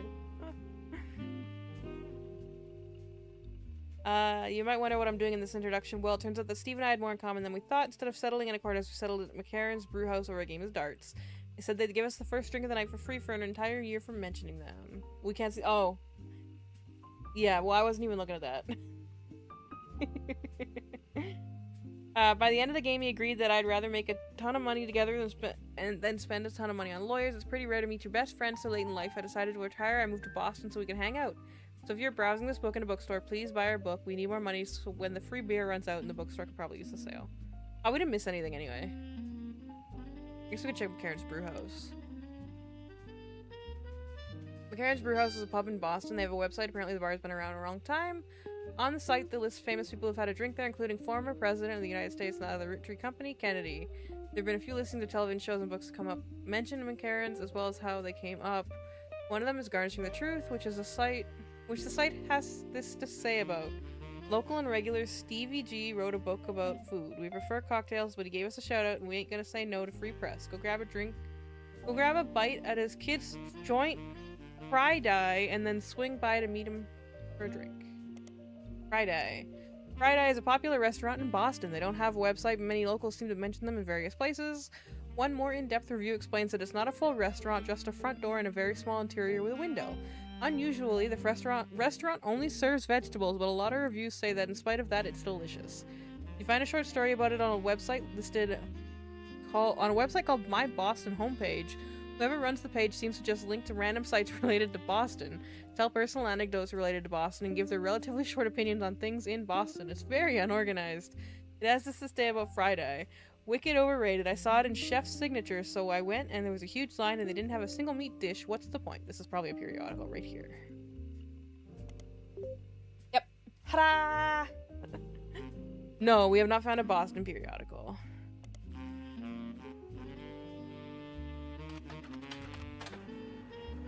Chef's Signature covered Friday less than a year ago, right around the time you were doing your initial investigation. Each article in Chef's Signature tends to focus on the restaurant, and like the magazine's name implies, each restaurant lists one main dish the head chef is known for. Friday's signature is samosa cone. Cover and main article has been added to your evidence. Ta-da! Found him. Chef's Signature, a nationally published magazine targeted towards fans of unusual restaurants, featured James and Robert Roberts. According to the article, the two brothers own a small walk-up window in Boston called Friday, a play on the tie-dye shoots that the servers usually wear. Roblet. Woblet. I've been reading too much. I'm already bad at reading to begin with, like out loud, and when I've been doing it for 3 hours... Most of the offerings are heavily inspired by the powerful spices found in Thai and Indian food. The signature dish is the samosa cone, which forms from a distance somewhat resembles a traditional ice cream cone, complete with a waffle pattern. Instead of containing fried potatoes, pureed peas, contains fried potatoes, pureed peas, carrots, and a special ginger-based sauce. Robert, who is 3 years younger than James, jokes that although the age difference has left him delegated to wear the sous chef jacket this whole life, he doesn't mind. As a result, James answers most of the interview's questions. James credits his love of food and culinary skills to their upbringing. And reading too fast, true. There's a lot of words to get through. Most kids hate vegetables growing up, but they didn't have parents like we did. My father was a chef, and my mother grew up on a farm that supplied his restaurant. That's how they met. I don't have any memories from the farm or anything like that, but since we moved here before I could even talk, they even told me stories. My dad's a great storyteller. He even wrote a book that partially helped fund Friday. When we moved, they were looking to open their own restaurant together. Unfortunately, they never got it off the ground. His line cook gig ended up being less than temporary than he'd hoped, and she had to go back to work as a secretary even after Robert was born. Okay, so she's a secretary.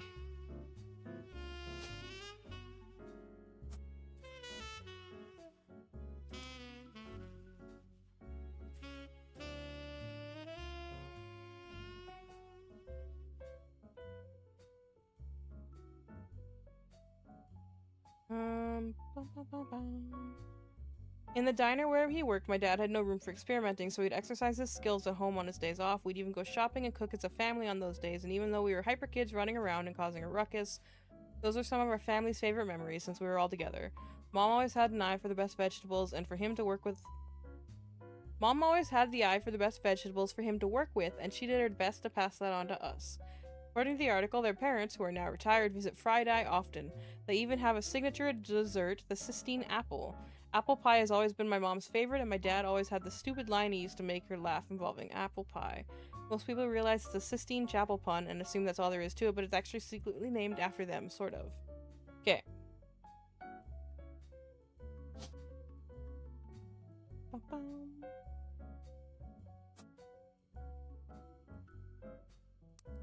Robert was 3 years younger.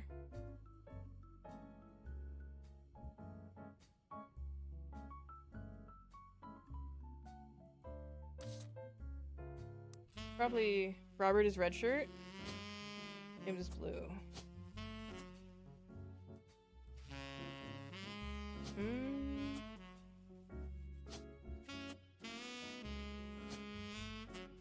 Eh.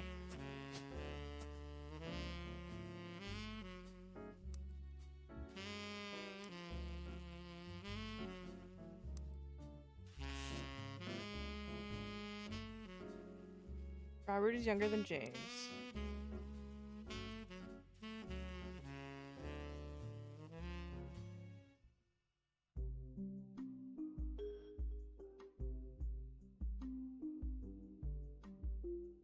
Wait.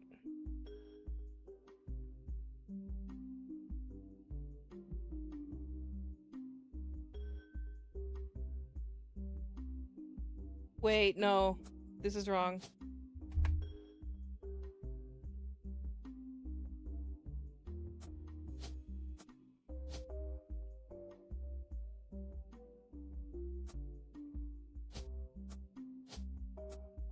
Down here.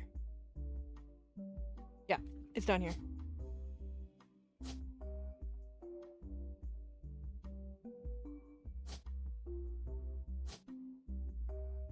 Were the names Garland?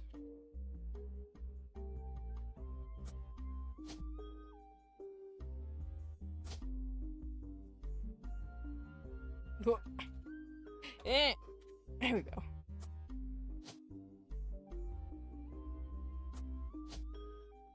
So we said what? Robert was blue. Red? Or is it red? Nope. And then that would be...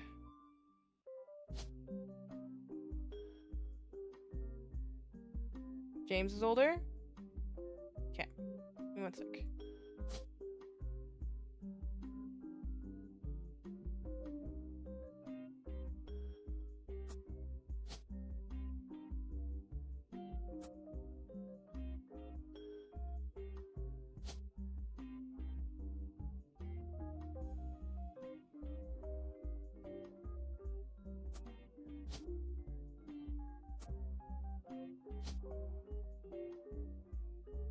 What's her name? Fuck. My notes. Christine.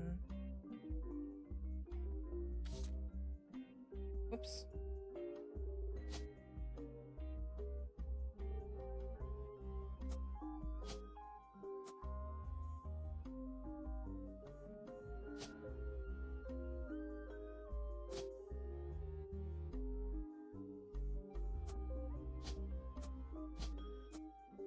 Nope.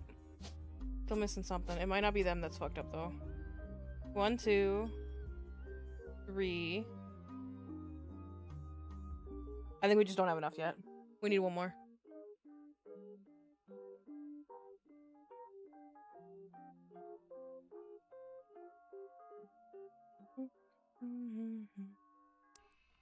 Yeah.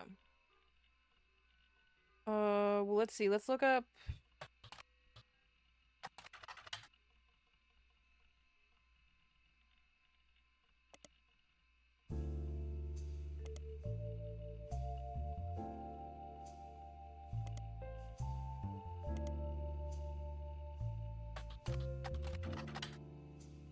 What was his name? God damn it.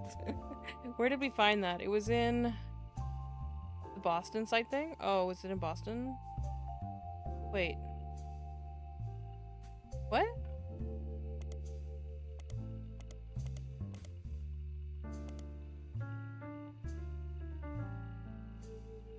My Boston homepage? I think this is just... Oh. My Boston homepage is run by somebody with eclectic taste. They claim to rate things on a scale from wicked awful to wicked wicked. Most recent thing to receive a wicked awful is an antique store called Beads Things. Apparently the owner, Beatrice, is not very friendly. The most recent establishment to receive a wicked wicked is the comic book store in Cambridge called the Million Year Picnic. As far as you can tell, nothing besides fried eye seems to be connected to your search. Wicked wicked. Yeah, no, it was a good look. EVG. Steve Oh, I was putting an N on it.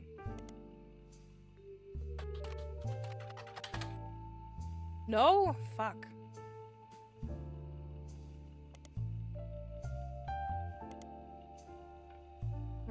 Christine.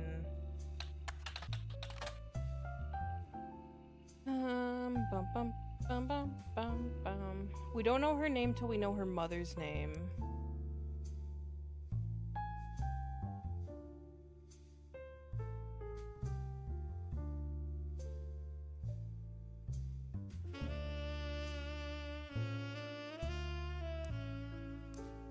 What do you got for me now, Ducky? You can place Robert Garland on the tree.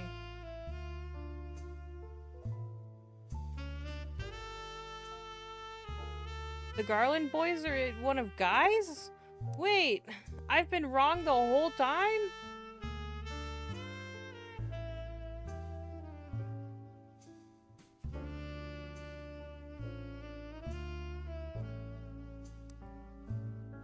How did we get there? I thought they were Elias's. Fuck. It's gotta be this one then.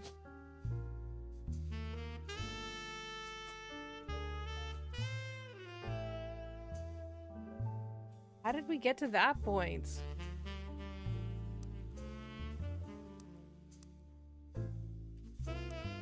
That means her mother's name is... No, because she got... Wait!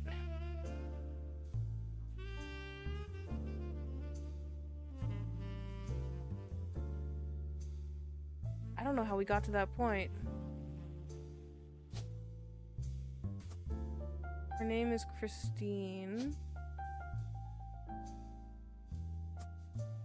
So let's see, let's check the papers then. This one. Christine Farrow?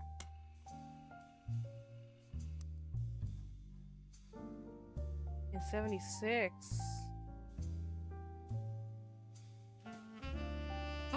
Yeah, it's right here.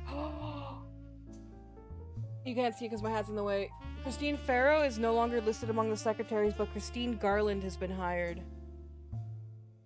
I forgot about this book.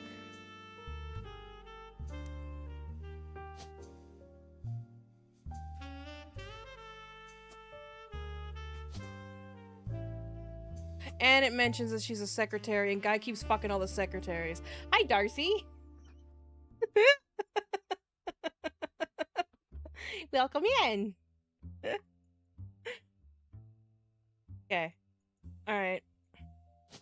He keeps fucking all his secretaries and having all these fucking affair babies.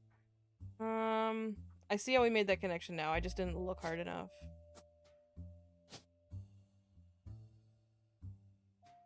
It's Guy Hudson is especially bad.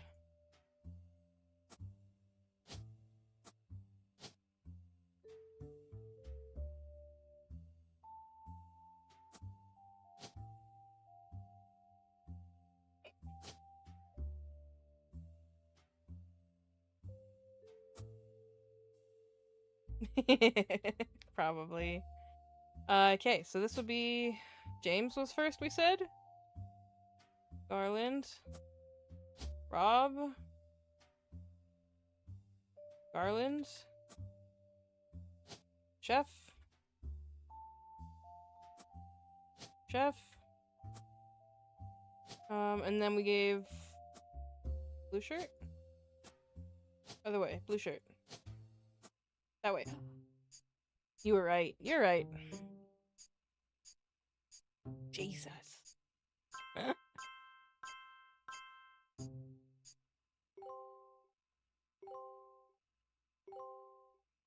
You're right, you're right, you're right. Oh, thank God. She might give us some more evidence. Oh, it's him again. Hi, Clark. Sam reached out to me finally. I think I have you to thank for that one. My family's in a bit of a rough patch. Even though the candy is selling better than ever, everyone is fighting over the trust. The majority of us want to dissolve it. On paper, it seems like the right decision. The arguments about what to do next are endless and heated. More than a few root trees are worried about losing their wealth. I don't think we deserve it more than anyone else. I love my family, my wife, my daughters, even my son, who I hardly ever get to see.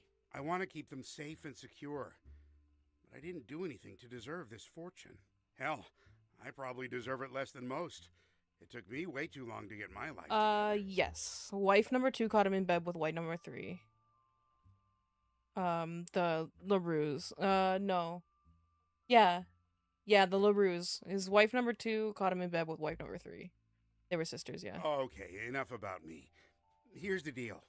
I can't stop the majority from voting one way or another. If you keep passing along potential root trees, I'll keep adding them to the list.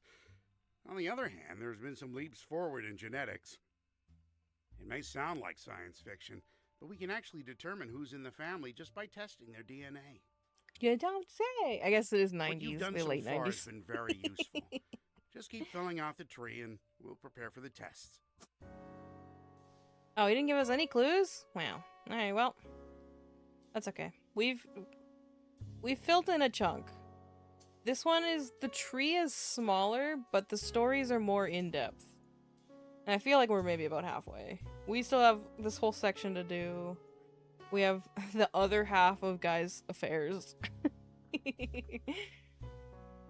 Can I save and quit? Yeah. Save and quit.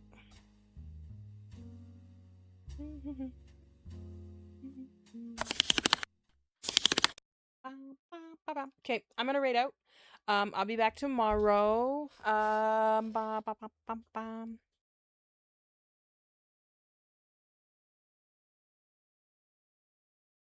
gonna raid out to the right one this time because I raided out to the wrong one last time.